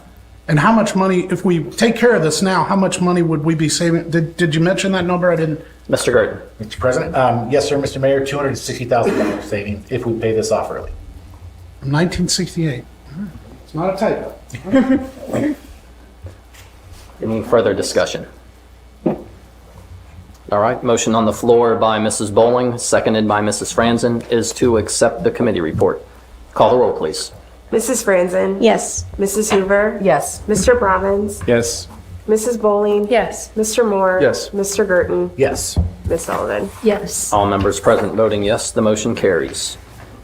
On the agenda, we have administration reports. Mayor Schneider. Thank you. 1968 was when the Norwood plumber's license and registration was probably put on the books right around that same time also, but that's one ordinance that you're going to be addressing. It's interesting because that we haven't had a plumbing board in the last 25 or 30 years. It's been a very long time. So taking that off the books was a recommendation, and I wholeheartedly agree with that one. The other one talking about, and as I walked in, Councilwoman Franzen pointed out that she was very happy to see that we are looking for some Clean Ohio Trails funds money to pick up or try to purchase the ghost tracks that are running across a portion of the city and connect over to Memphis. So that is a very interesting aspect. If we could be successful there, that would be great. And of course, there was information that came out. I think Susan and others have shared it, or I'm sorry, Councilwoman Hoover's shared about the funding that was through Congressman Landsman's office, and the city was awarded. I think the original ask for that was over $2 million, and there was a lot that the PLK group was working hard on this application and trying to get these federal funds in for us, and the city was involved in it, and I know multiple council members were involved in trying to get this funding. And at one time, we thought it was approved last year, but it was great to hear that it was approved this year. And I don't want to steal anybody's thunder, but that's going to be interesting how that, I'd like to say $500,000 is just a ton of money, but $500,000 goes pretty quickly when you talk about municipal operations. But I think it'll be some incredibly good improvements there. So those were the couple of things that I wanted to mention, and I'll keep it short because we probably lost half our viewing audience already. But if you wanted to see the state of the city, that is posted on our Facebook page and on Norwood Community Television's YouTube channel, and that's a really great place to get good information about the city of Norwood and see some of the presentations. We did ask for the presentation that was given about the First District Court of Appeals to be pulled out of the council meeting and put on the YouTube site and on the Norwood Community Television, as well as, and I really wanted to thank, publicly, the county auditor for Jessica Miranda brought some really good information to the table, and that's been pulled out also. So if you are out there and you want to watch that presentation as a standalone, you don't have to go through a whole council meeting. That'll be on there too. But I thought both of those two presentations were really good for us, for all of us, and I think the community members would enjoy it too. So great place to get some good information. That's about all I have, really. If there's any questions. Any questions for Mayor Schneider? All right, Mr. Bonzo. Thank you, Mr. President. So I just wanted a couple things. First, it's a 65-year loan, as Mr. Gert talked about, for the Police and Fire Pension Fund. It is very fascinating, and I do think that with how interest rates went in the 70s and 80s, the city might have came out on top of that. But either way, it's probably good to just knock it out. I'd been on council for 6 years. I'd been a treasurer for 2. I did not realize that even existed because it was just paid in our fees with the Ohio Police and Fire Pension Fund. It doesn't get paid through my office, so I just did not know it was there. So kudos, I guess, Mr. Miracle for bringing it to our attention, because I thought we were completely debt-free in the general fund personally. So I did not think that we had any obligation. So hopefully we don't have any others that we don't know about, but that one for sure I personally did not know about. So I'm glad y'all are at least talking about it. I'll also note that any money that we do have in our bank accounts, we're getting an average of about 3% interest right now. So, if you want to do the arbitrage, it's about a 1.25% difference. So still something not, we're making sure that any money that we do have, that we retain, that we are investing. The other item I want to bring up is tax revenue. So for January, the city, we are down about 2.3% from January 2025.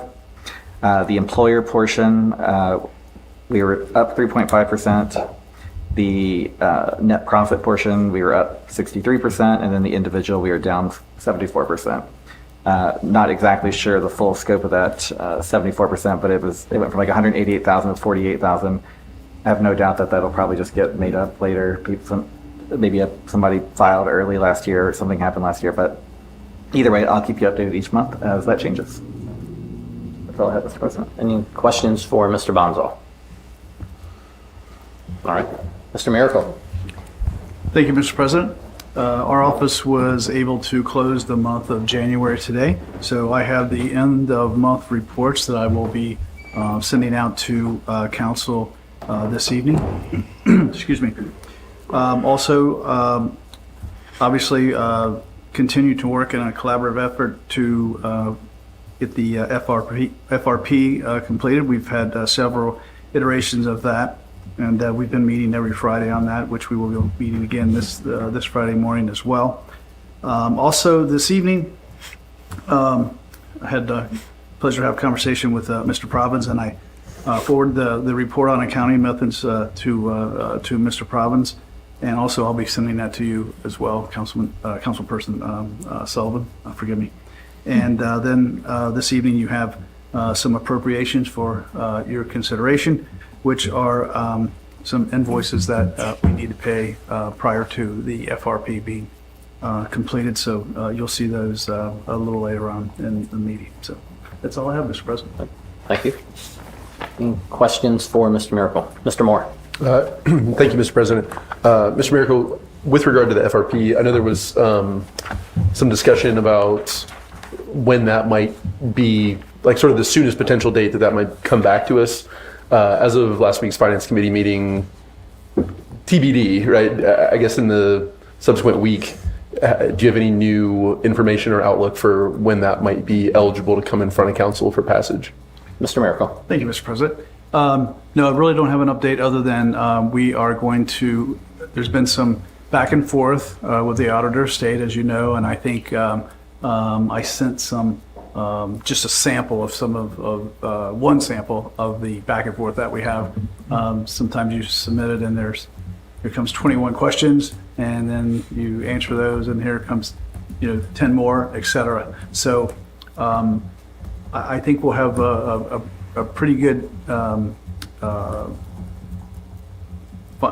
wouldn't call it final, but we'll have a pretty good FRP to share this Friday.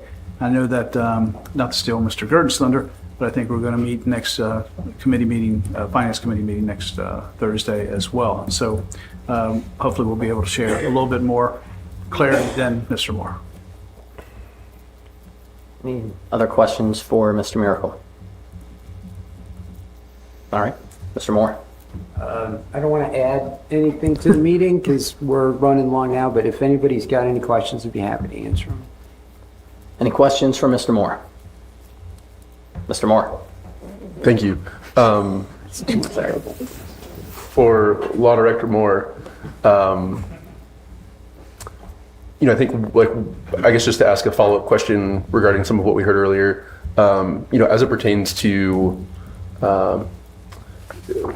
what I'll say might be a vendor within a larger operation and that individual vendor's challenges with the global operator, what is the city's purview as it pertains to sort of forcing the global operator to carry out their business in a certain way, if any? Mr. Moore. Thank you, Mr. President. We don't have much, and in order to get involved in anything like that, the first place you have to do is start with an investigation, and we don't really have the authority to force anybody to give us their information, the path to take. If anybody feels that they've been discriminated, whether it's in housing or employment or contracting or any other kind of area, is to contact the Ohio Civil Rights Commission and file a complaint. And the process there is you file a complaint, and the employer or the landlord or seller or realtor, whoever it is, then files, hey, this is what we think happened. This is our side of it. And the OCRC will take a look at that. They may take action. They may decide not to take action, but then the individual can can file an individual lawsuit, but really the city doesn't enforce those kinds of things. It's not really within our purview, and we really don't have the people to do it in any kind of formal way. Okay. So it's not a building department matter nor a police force matter in your estimation? The fact that an employer or someone who's a contractor, is renting out space or has a business relationship with somebody, if they've got a dispute between them, it's not, unless there's fraud, it's kind of not really a Norwood police investigative kind of matter. Okay, thank you. Any other questions for Mr. Moore? All right, then we will move on to third readings of ordinances and resolutions. We have one of those, and that is an ordinance repealing section 1305.20 of the Norwood Codified Ordinances entitled Plumber's License and Registration, and making related amendments to other sections of the Norwood Codified Ordinances. Mrs. Bowling. I move that we have the third reading of the ordinance. Motion by Mrs. Bowling to have the third reading of the ordinance. Mrs. Hoover. I'll second. Seconded by Mrs. Hoover. Any discussion? Call the roll, please. Mrs. Franzen? Yes. Mrs. Hoover? Yes. Mr. Probbins? Yes. Mrs. Bowling? Yes. Mr. Moore? Yes. Mr. Girton? Yes. Ms. Sullivan? Yes. All members present voting yes, the motion carries. Please have the third reading of the ordinance. An ordinance repealing section 1305.20 of the Norwood Codified Ordinances entitled Plumber's License and Registration, and making related amendments to other sections of the Norwood Codified Ordinances.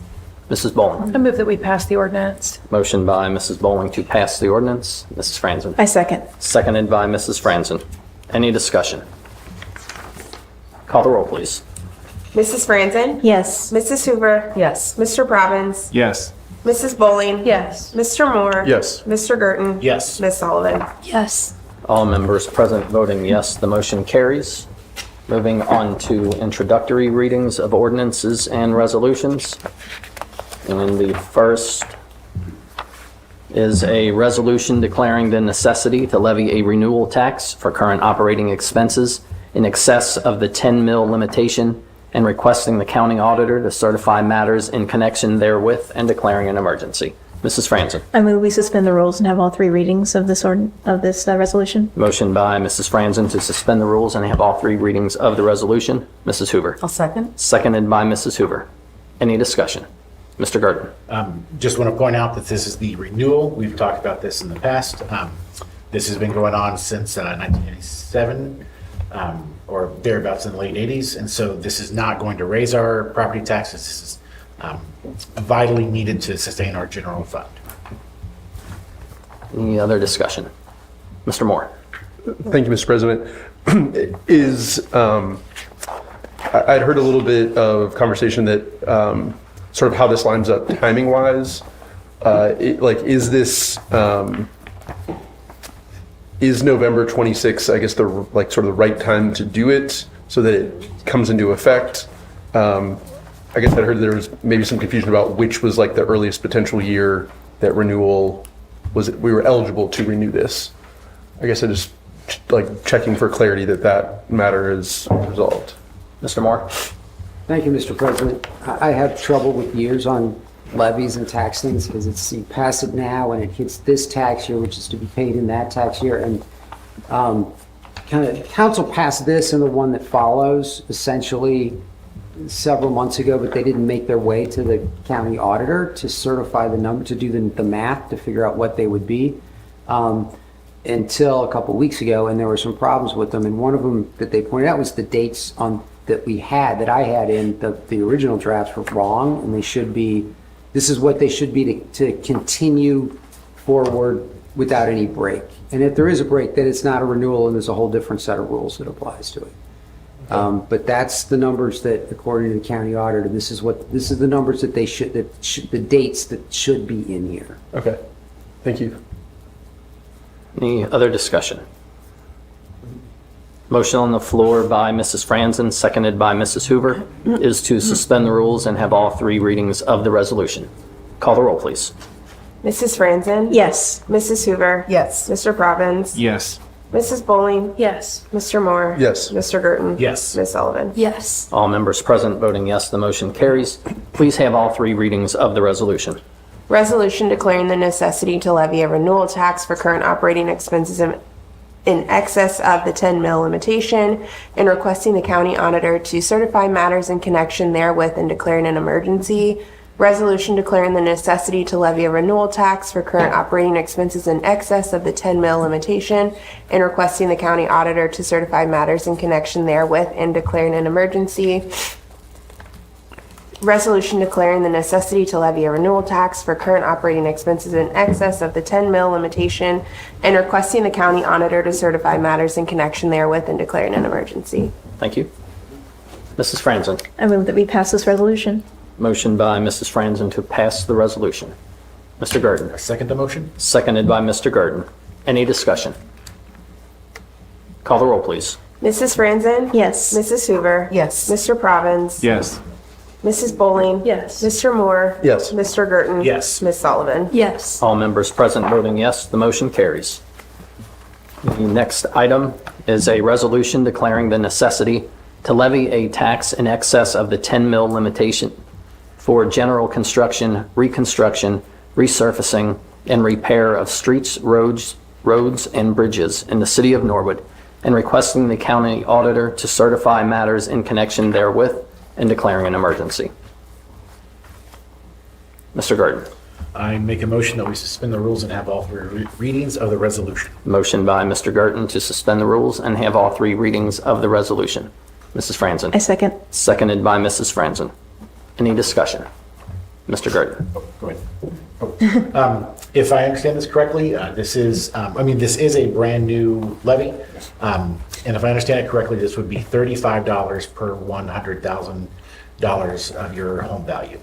And so in average, this is about $100 per year for a typical Norwood resident. I think this is important that the citizens decide if we are going to raise this tax. And I think it's important to consider we either are going to do this the very long, slow way out of the general fund, which is going to take years to accomplish, or this could expedite the process and speed it up a little bit. But in my opinion, I think we should pass it so the voters can have their say on and kind of putting up or shutting up with the roads. Yeah, sorry, Mr. Mrs. Moore. Franzen. Yes, I heartily agree. I'm very excited. This is something I wanted to happen for years, but I think the mayor's point previous, where we needed to kind of prove that we were doing stuff, that we were making good faith efforts to pave roads. I think that our success with repaving Smith and Montgomery and some of the other local roads is great, and I think that this is essential to get some of these less traveled roads more quickly repaired than they would be otherwise. Going from a 30-year time frame to more of a 20-year time frame is a huge step, and this would be a step in that direction. Mr. Moore. Thank you, Mr. President. I guess just for clarity, this is asking the auditor to do the math on it. This is not a vote to actually put it on the ballot. Is that correct? That is correct. Okay. And then I guess a follow-up question would be, with respect to the November 3rd, 2026 date, is that if we, I guess, is that like the earliest date of intent? Would we have optionality later to choose a different election? Let's say we wanted to push it back to May 27 or November 27, whatever it might be. After we see the math, do we have optionality on that date? Mr. Moore. Sorry, I turned it off. Thank you, Mr. President. No, the deadline to get it on the ballot to pass the resolution that would actually put it on the ballot was last week. So for the May primary, and we can't do it in August. So November would be the next time. Mr. Moore. I'm sorry. I guess are we then locked in? Like, does this create the option to get it on for November 2026, or does it lock us into that date? Mr. Moore. Thank you, Mr. President. I think that if you pass this and they certify the numbers, then it would be locked in for this year.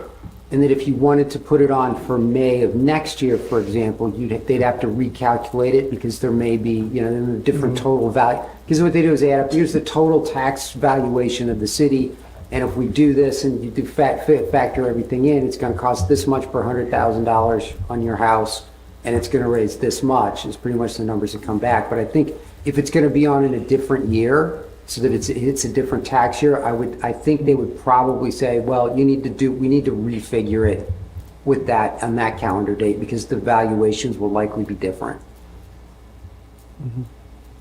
Mrs. Franzen. And for my money, I think putting it on the November 2026 ballot is the best because that's going to have the largest number of people voting compared to May.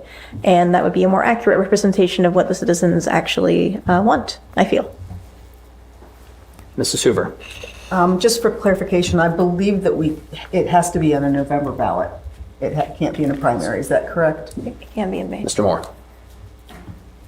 I believe for the renewal, that has to be on November. It's the only one it can be on. I think for this kind of levy, I think may be eligible for a May ballot if you wanted to do that. Thank you. Any further discussion? Mr. Moore. Thank you, Mr. President. Yeah, I guess, I know you can hypothetical into 1,000 different scenarios and twist it around. I guess my only pause on this one is just with some of the other conversations related to property taxes and levies and things like that. I guess I feel like that November 26 election has potentially a lot of consequences for a lot of different funding sources. And I guess I'm not sure if, whereas the other one I understand we would sort of lose renewal privilege if we don't get that other one on the ballot. This one, I guess, to me feels like I'm not sold that it has to be this November, is my personal opinion. Any further discussion? Mr. President. Mr. Bonzo. Yeah, thank you, Mr. President. I don't know if it was specifically stated, I was trying to look something up for it, but this specific ordinance does not, or I guess resolution does not put it on the ballot. It just asks the Hamilton County Auditor's Office to give us a quote of how much will be produced for the levy. So basically, you'll still have to pass one more action to actually put it on the ballot. It just informs you to let you know basically how much it'll produce. Thank you. Any further discussion? Motion on the floor by Mr. Gerton, seconded by Mrs. Franzen, is to suspend the rules and have all three readings of the resolution. Call the roll, please. Mrs. Franzen? Yes. Mrs. Hoover? Yes. Mr. Robbins? Yes. Mrs. Bowling? Yes. Mr. Moore? Yes. Mr. Gerton? Yes. Ms. Sullivan? Yes. All members present voting yes, the motion carries. Please have all three readings of the resolution. Resolution declaring the necessity to levy a tax in excess of the 10 mil limitation for general construction, reconstruction, resurfacing, and repair of streets, roads, and bridges in the city of Norwood, and requesting the county auditor to certify matters in connection therewith and declaring an emergency. Resolution declaring the necessity to levy a tax in excess of the 10 mil limitation for general construction, reconstruction, resurfacing, and repair of streets, roads, and bridges in the city of Norwood, and requesting the county auditor to certify matters in connection therewith and declaring an emergency. Resolution declaring the necessity to levy a tax in excess of the 10 mil limitation for general construction, reconstruction, resurfacing, and repair of streets, roads, and bridges in the city of Norwood, and requesting the county auditor to certify matters in connection therewith and declaring an emergency. Thank you. Mrs. Franzen. I move we pass the resolution. Motion by Mrs. Franzen to pass the resolution. Is there a second? Mrs. Bowling. I second. Seconded by Mrs. Bowling. Any discussion? Call the roll, please. Mrs. Franzen? Yes. Mrs. Hoover? Yes. Mr. Province? Yes. Mrs. Bowling? Yes. Mr. Moore? Yes. Mr. Gerton? Yes. Ms. Sullivan? Yes. All members present voting yes, the motion carries. The next item is a resolution of authorization and support for the submission of a Clean Ohio Trails Fund grant application to help supplement the purchase of 16.33 acres from Norfolk and Western Railway for the purpose of linear greenway trail and preservation of open amenity space corridor for the benefit of the general public, recreation, tourism, and transportation. Mrs. Franzen. I move we suspend the rules and have all three readings. Motion by Mrs. Franzen to suspend the rules and have all three readings of the resolution. Mrs. Hoover. I'll second. Seconded by Mrs. Hoover. Any discussion? Mrs. Franzen. Just so everyone knows, the deadline is March 11th. So would like to get this, I mean, for my part, this is like, I'm really excited about it and I wanted to get it done and I want us to get this money and then have this trail before my son goes to elementary school. Any other Before discussion? high school, let's say. Okay. Any other discussion? Motion on the floor by Mrs. Franzen, seconded by Mrs. Hoover, is to suspend the rules and have all three readings of the resolution. Call the roll, please. Mrs. Franzen? Yes. Mrs. Hoover? Yes. Mr. Provins? Yes. Mrs. Bowling? Yes. Mr. Moore? Yes. Mr. Girton? Yes. Ms. Sullivan? Yes. All members present voting yes, the motion carries. Please have all three readings of the resolution. A resolution of authorization and support for the submission of a Clean Ohio Trails Fund grant application to help supplement the purchase of 16.33 acres from Norfolk and Western Railway for the purpose of linear greenway trail and preservation of open amenity space corridor for the benefit of the general public, recreation, tourism, and transportation. A resolution of authorization and support for the submission of a Clean Ohio Trails Fund grant application to help supplement the purchase of 16.33 acres from Norfolk and Western Railway for the purpose of linear greenway trail and preservation of open amenity space corridor for the benefit of the general public, recreation, tourism, and transportation. A resolution of authorization and support for the submission of a Clean Ohio Trails Fund grant application to help supplement the purchase of 16.33 acres from Norfolk and Western Railway for the purpose of linear greenway trail and preservation of open amenity space corridor for the benefit of the general public, recreation, tourism, and transportation. Thank you. Mr. Moore. Thank you, Mr. President. Might I invite Noah Power, Safety Service Director, up to the mic for a question or two? Community development. Or, I'm sorry, Mr. Skelly, I didn't see you back there. Mr. Skelly.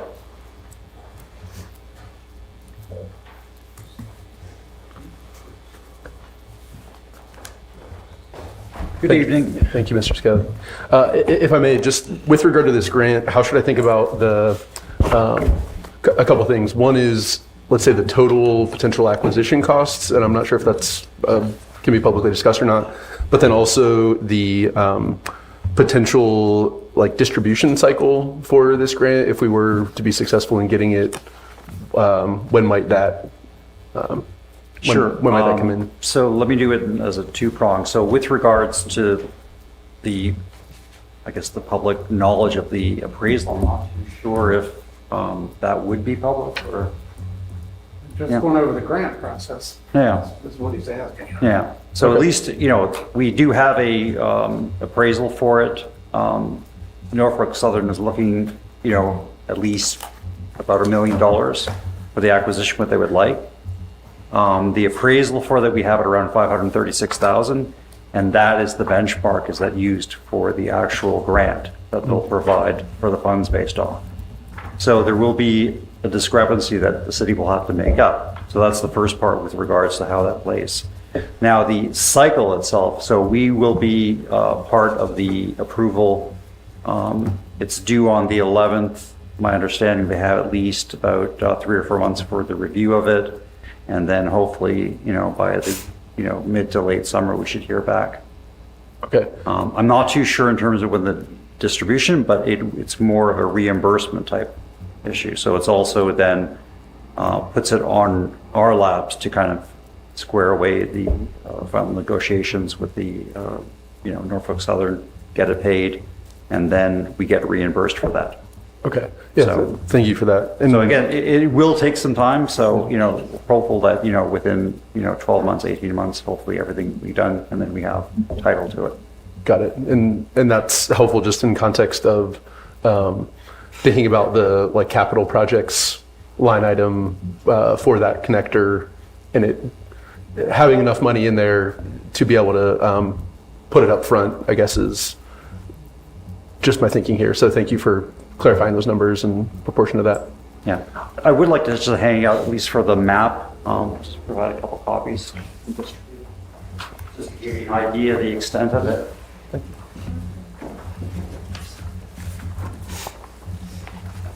So that relates to the chart that you'll see on page, I guess, 21 of 40.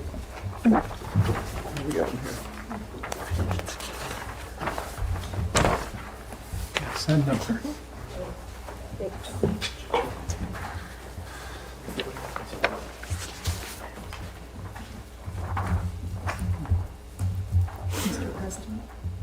Mrs. Hoover. Through the chair, is there a plan for easements access? Well, the benefit with this particular acquisition is that, the necessity of easements are not necessary because we have right-of-ways that feed right into it, including the park. So I would say, in terms of familiarity with, in terms of, let's say, Wasson Way, this will probably be more accessible than, most things. So once we acquire, there might be necessity just because of grade or whatever, it's probably worthwhile. This feeds into certain points where you do have paper streets. And there's also some additional benefits with these acquisitions in terms of viable development lands as well. So, I think once we get squared away with that, we have to make some, choices. But yeah, it'll be a very robust trail, like, in terms of it's not we're picking up small slivers of land here and there. So. Thank you. Mrs. Bowling. Thank you, Mr. President. Through the president, because parts of this are outside of our city limits, to what degree would the city of Cincinnati need to be involved with any development plans for these? I would use the response, good point. So we're trying to figure that out. So I think once we own it, definitely the involvement. At least right now, we have prepared letters of support for Paddock Hills. It's our hope, and at least through the umbrella organization for the Tri-State Trails, I think they've been pushing for this for a long time. They're supportive, and through them, with the city of Cincinnati, hopefully, I think people will look for a positive, impact. And again, that scores us well as in terms of getting the partnerships intermunicipal with Cincinnati. So. Any other discussion or any other questions? Mrs. Bowling. Thank you, Mr. President. I absolutely had a second question and forgot to ask it. In section 5, it says that I think I know the answer to this, but I just would like a little clarity. It says that we would be responsible for contributing a minimum of 25% of total project acquisition costs, and I see that could come in the form of many things that are not necessarily cash. Would that be 25% of the total actual sales cost, or 25% of the appraised value? The latter. It'll be the appraised value that sets the benchmark for the grant. Not to say that, again, through in-kind services, donations, charitable, we could probably make up. But thank you. Any other discussion or any other questions for Mr. Skelly? Okay, thank you. The motion on the floor, oh no, we do not have that motion yet. We need a motion to pass this resolution. Mrs. Bowling. I'd like to make a motion that we pass the resolution. Is there a second? Mr. Moore. Second. Seconded by Mr. Moore. Any discussion? Call the roll, please. Mrs. Franzen? Yes. Mrs. Hoover? Yes. Mr. Probbins? Yes. Mrs. Bowling? Yes. Mr. Moore? Yes. Mr. Girton? Yes. Ms. Sullivan? Yes. All members present voting yes, the motion carries. The next item is an ordinance to change appropriations for the year 2026 and declaring an emergency. Mr. Girton. Make a motion to suspend the rules and have all 3 readings. Motion by Mr. Girton to suspend the rules and have all 3 readings of the ordinance. Mrs. Bowling. I second. Seconded by Mrs. Bowling. Any discussion? I will note that I did receive email confirmation from the Auditor of State, and she is aware of these items and has approved them. So motion on the floor by Mr. Gerton, seconded by Mrs. Bowling, is to suspend the rules and have all three readings of the ordinance. Call the roll, please. Mrs. Franzen? Yes. Mrs. Hoover? Yes. Mr. Province? Yes. Mrs. Bowling? Yes. Mr. Moore? Yes. Mr. Gerton? Yes. Ms. Sullivan? Yes. All members present voting yes, the motion carries. Please have all three readings of the ordinance. Ordinance to change appropriations for the year 2026 and declaring an emergency. Ordinance to change appropriations for the year 2026 and declaring an emergency. Ordinance to change appropriations for the year 2026 and declaring an emergency. Thank you. Mr. Gerton. Make a motion to pass the ordinance? Motion by Mr. Gerton to pass the ordinance. Is there a second? Mrs. Hoover. I'll second. Seconded by Mrs. Hoover. Any discussion? Mr. Moore. Might ask Mr. Miracle a question, if that's all right. Mr. Miracle? Question from Hello, sir. Mr. Moore. Just a quick clarifying question, since this was a later edition. So there are a number of items that are increases, but no corresponding decrease on the sheet. Is that Correct. just increasing for the temporary appropriation, sort of unlocking more money for that? Mr. Miracle. Thank you, Mr. President. These are, we have invoices that we need to pay, and we can't wait till the FRP. So we're actually just increasing these funds so that we can make the payments. Any further discussion? Motion on the floor by Mr. Gerton, seconded by Mrs. Hoover, is to pass the ordinance. Call the roll, please. Mrs. Franzen? Yes. Mrs. Hoover? Yes. Mr. Province? Yes. Mrs. Bowling? Yes. Mr. Moore? Yes. Mr. Gerton? Yes. Ms. Sullivan? Yes. All members present voting yes, the motion carries. Moving on to the final piece of legislation here, that is a resolution declaring intent to sell unneeded, obsolete, or unfit city personal property by internet auction during calendar year 2026 and declaring an emergency. Mrs. Franzen. I move that we suspend the rules and have all three readings of this. Yes. I believe we, I think we have an amendment. all right.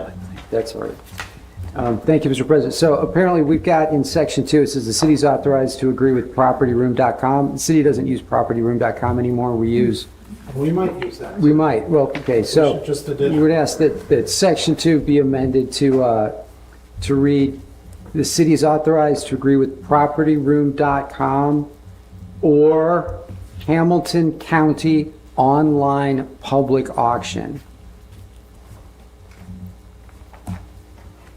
to conduct internet auctions on its behalf. Everybody get that? And I want to thank the mayor for reading the thing. All right, so we will need a motion to amend before we can, Mrs. Franzen. Yeah, I'll go ahead, make a motion to amend the resolution as stated. Which is adding under section 2, or Hamilton County online public Correct. auction. Correct, adding or Hamilton County online public auction. Is there a second? Mr. Gerton. Second the amendment? Seconded by Mr. Gerton. Any discussion? Call the roll, please. Mrs. Franzen? Yes. Mrs. Hoover? Yes. Mr. Province? Yes. Mrs. Bowling? Yes. Mr. Moore? Yes. Mr. Gerton? Yes. Ms. Sullivan? Yes. All members present voting yes, the motion carries. Now,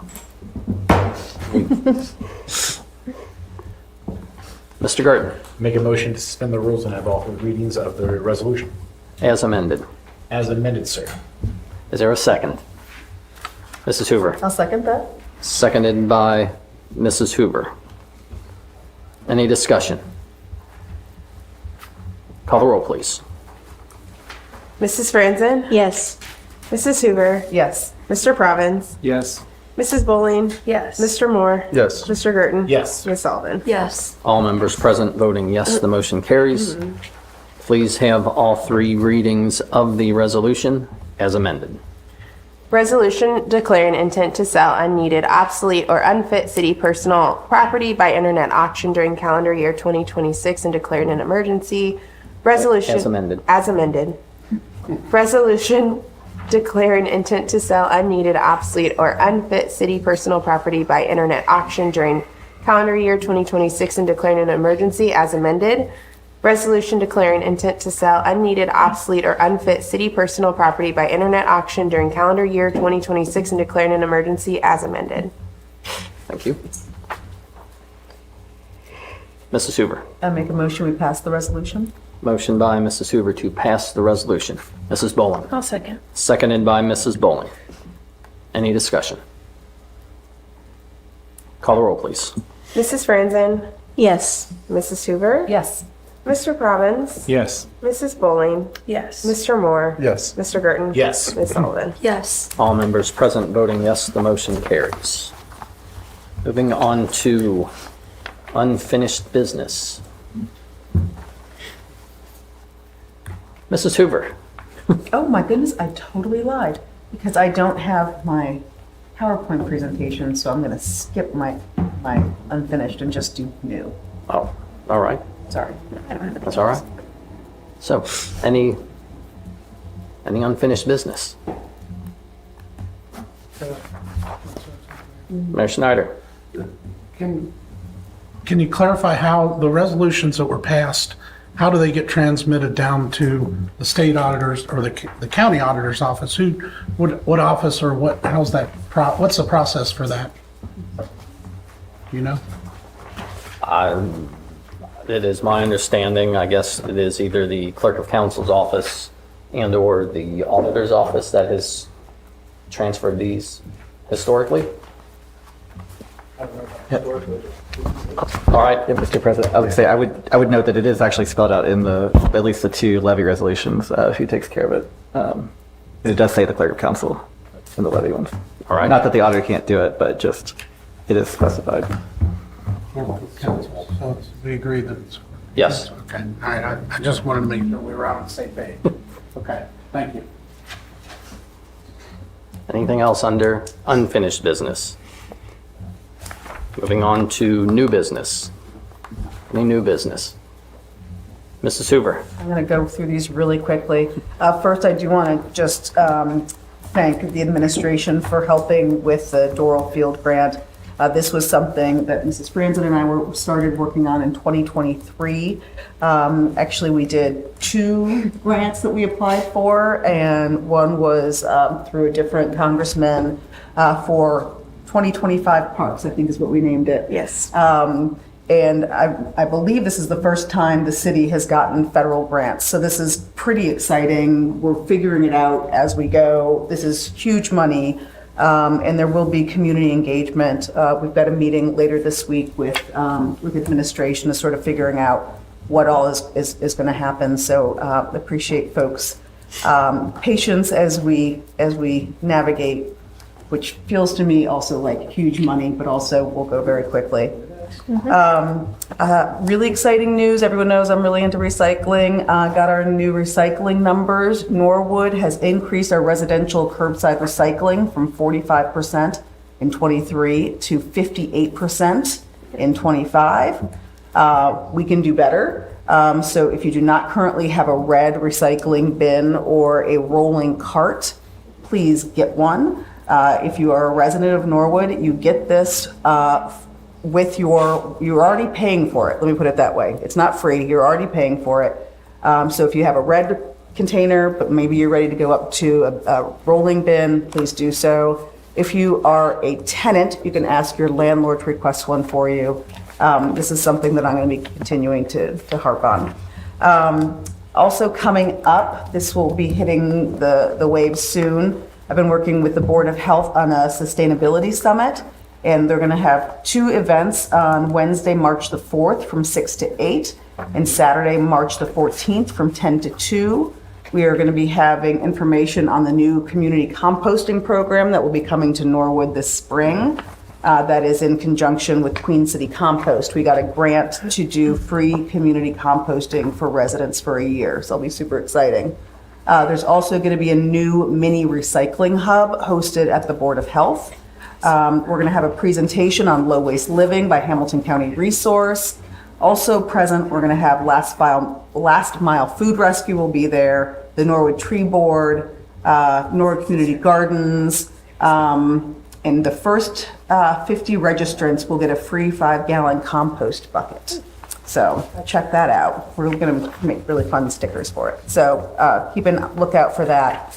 I love the Norwood as a small town stories, and this is a really great one. I got a voicemail message from Tony from the water department, who I've never met.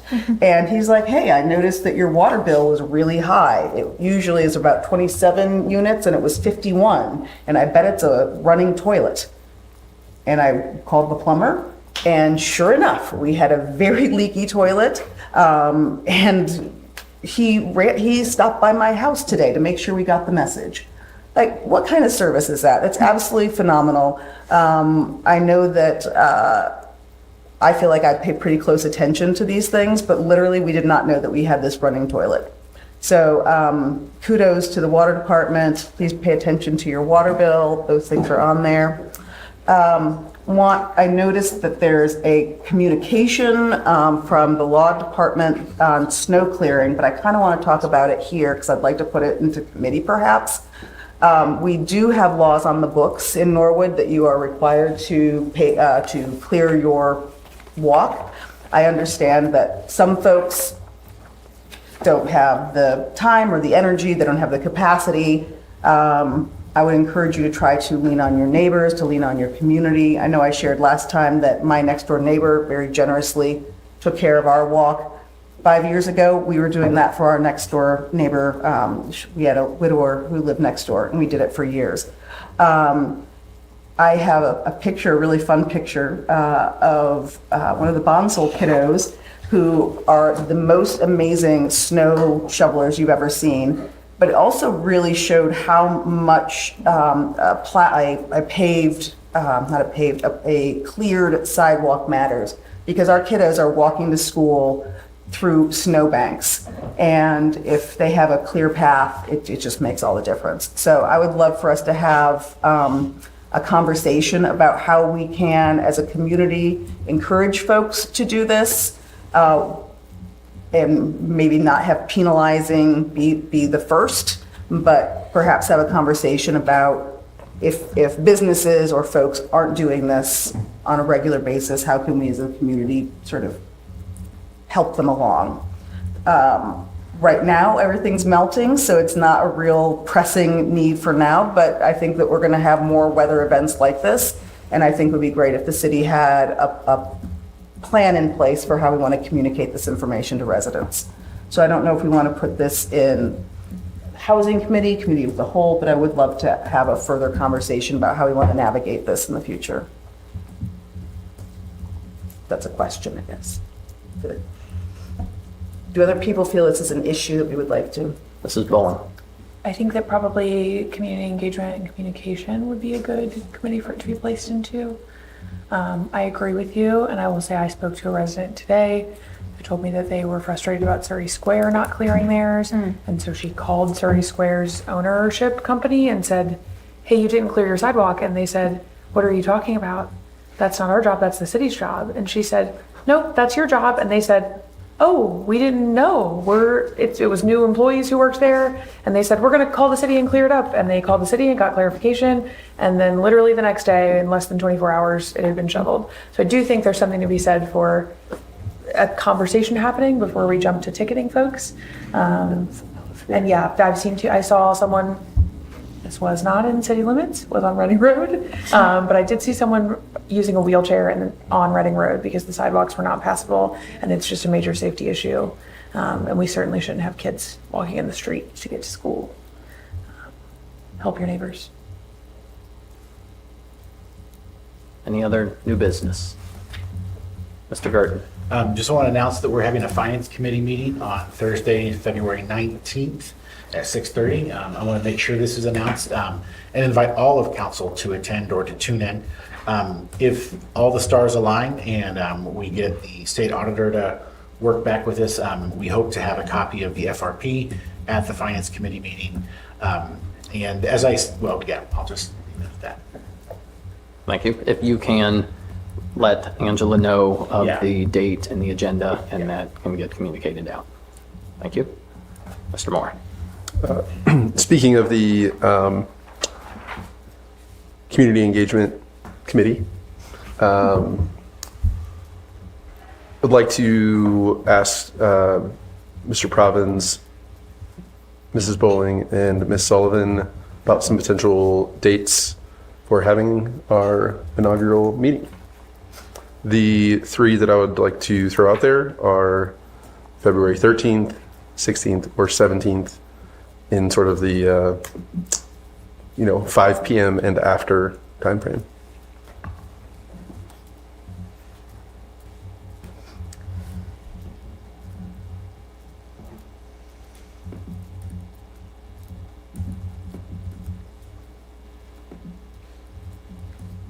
I could potentially do the 17th. I am absolutely not available on the 13th or the 16th because I'm working. Thank you. I can make the 17th work. Only if we're willing to celebrate the Lunar New Year. Absolutely. Just That's good. tell me what that includes, and I'm there. Something with moon, maybe. Yeah. No trips to Thailand. You eat mooncakes. All right. So the 17th, and let's call it 6 p.m. Better, worse? The earlier the better. The I do earlier have better? a standing date night on the third Tuesday. Oh, okay. All right. I would be sacrificing, so All right. 5:30. 5:30 would be great. 5:30 it is. Thank you. And if you can also get all that information to Angela so she can send out the agenda and the communication. Thank you. Mrs. Hoover. I would love for us, while we're scheduling, to do a housing committee. And I'm pulling up who's on it because I know that's different. It's Miss Franzen, I'm on it. Mr. John Moore, Mr. Burton.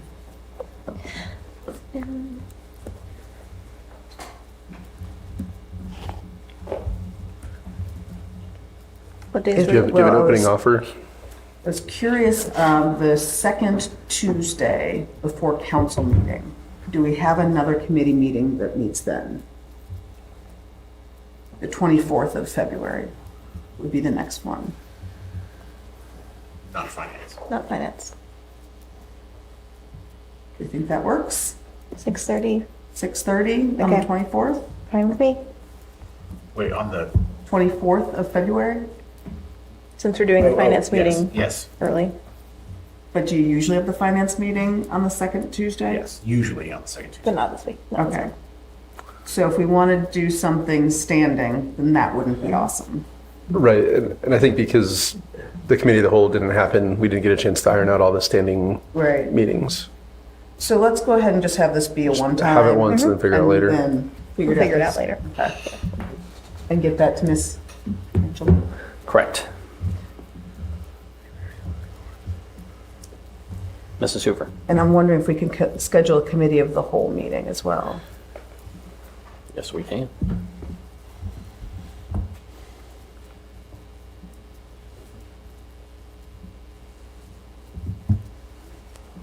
Given the meeting dates that are already out there, what is left?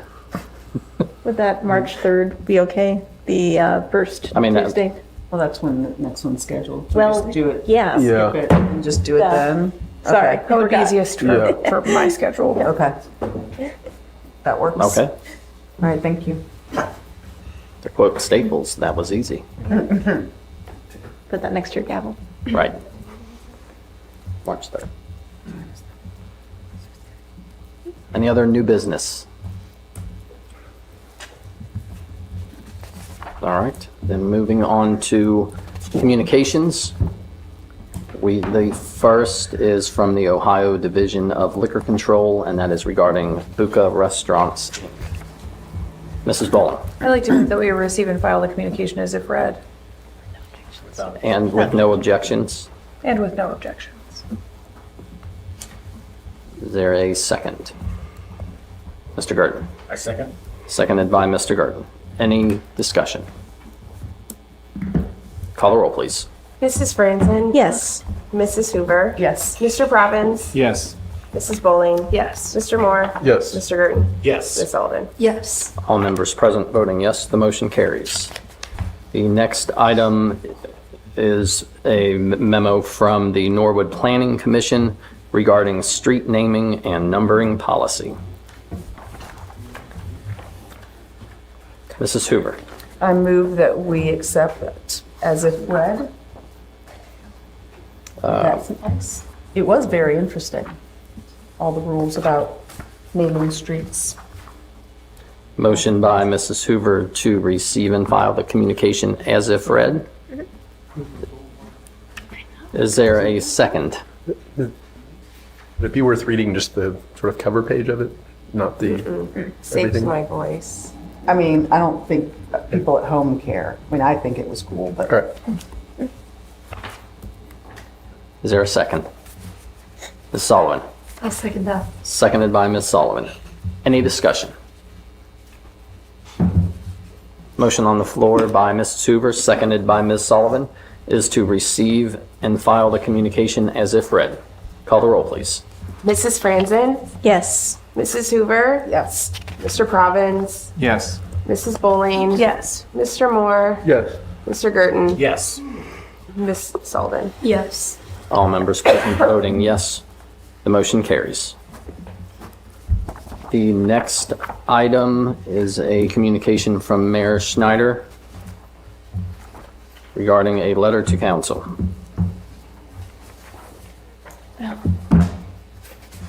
Mrs. Franzen.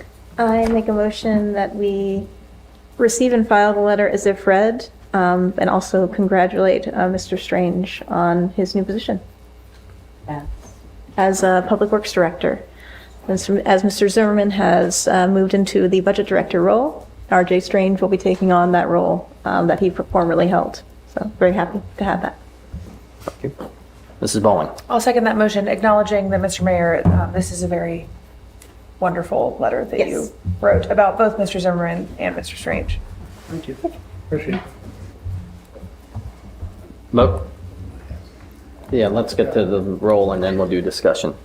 All right, motion on the floor by Mrs. Franzen, seconded by Mrs. Bowling, is to receive and file the letter as if read. Call the roll, please. Oh, sorry. Any discussion?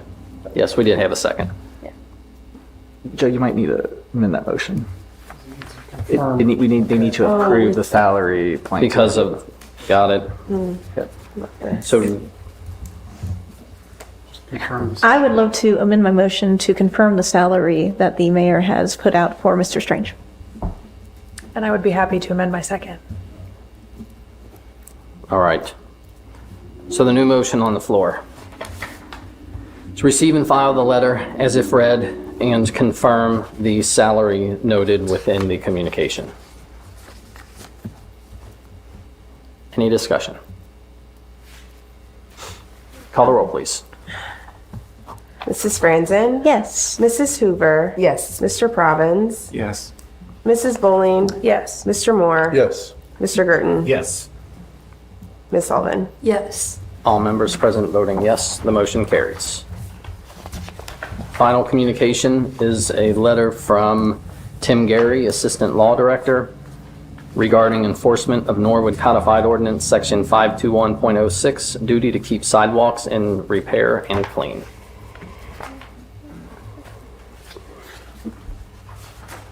Mrs. Hoover. I make a motion that we file and receive as if read, and can we make sure that this is in the communication committee? That's you, right? Is that so motion to receive So and file motion. as if read and place into communication committee? Correct, thank you, sir. Is there a second? Mr. Moore. Second. Seconded by Mr. Moore. Any discussion?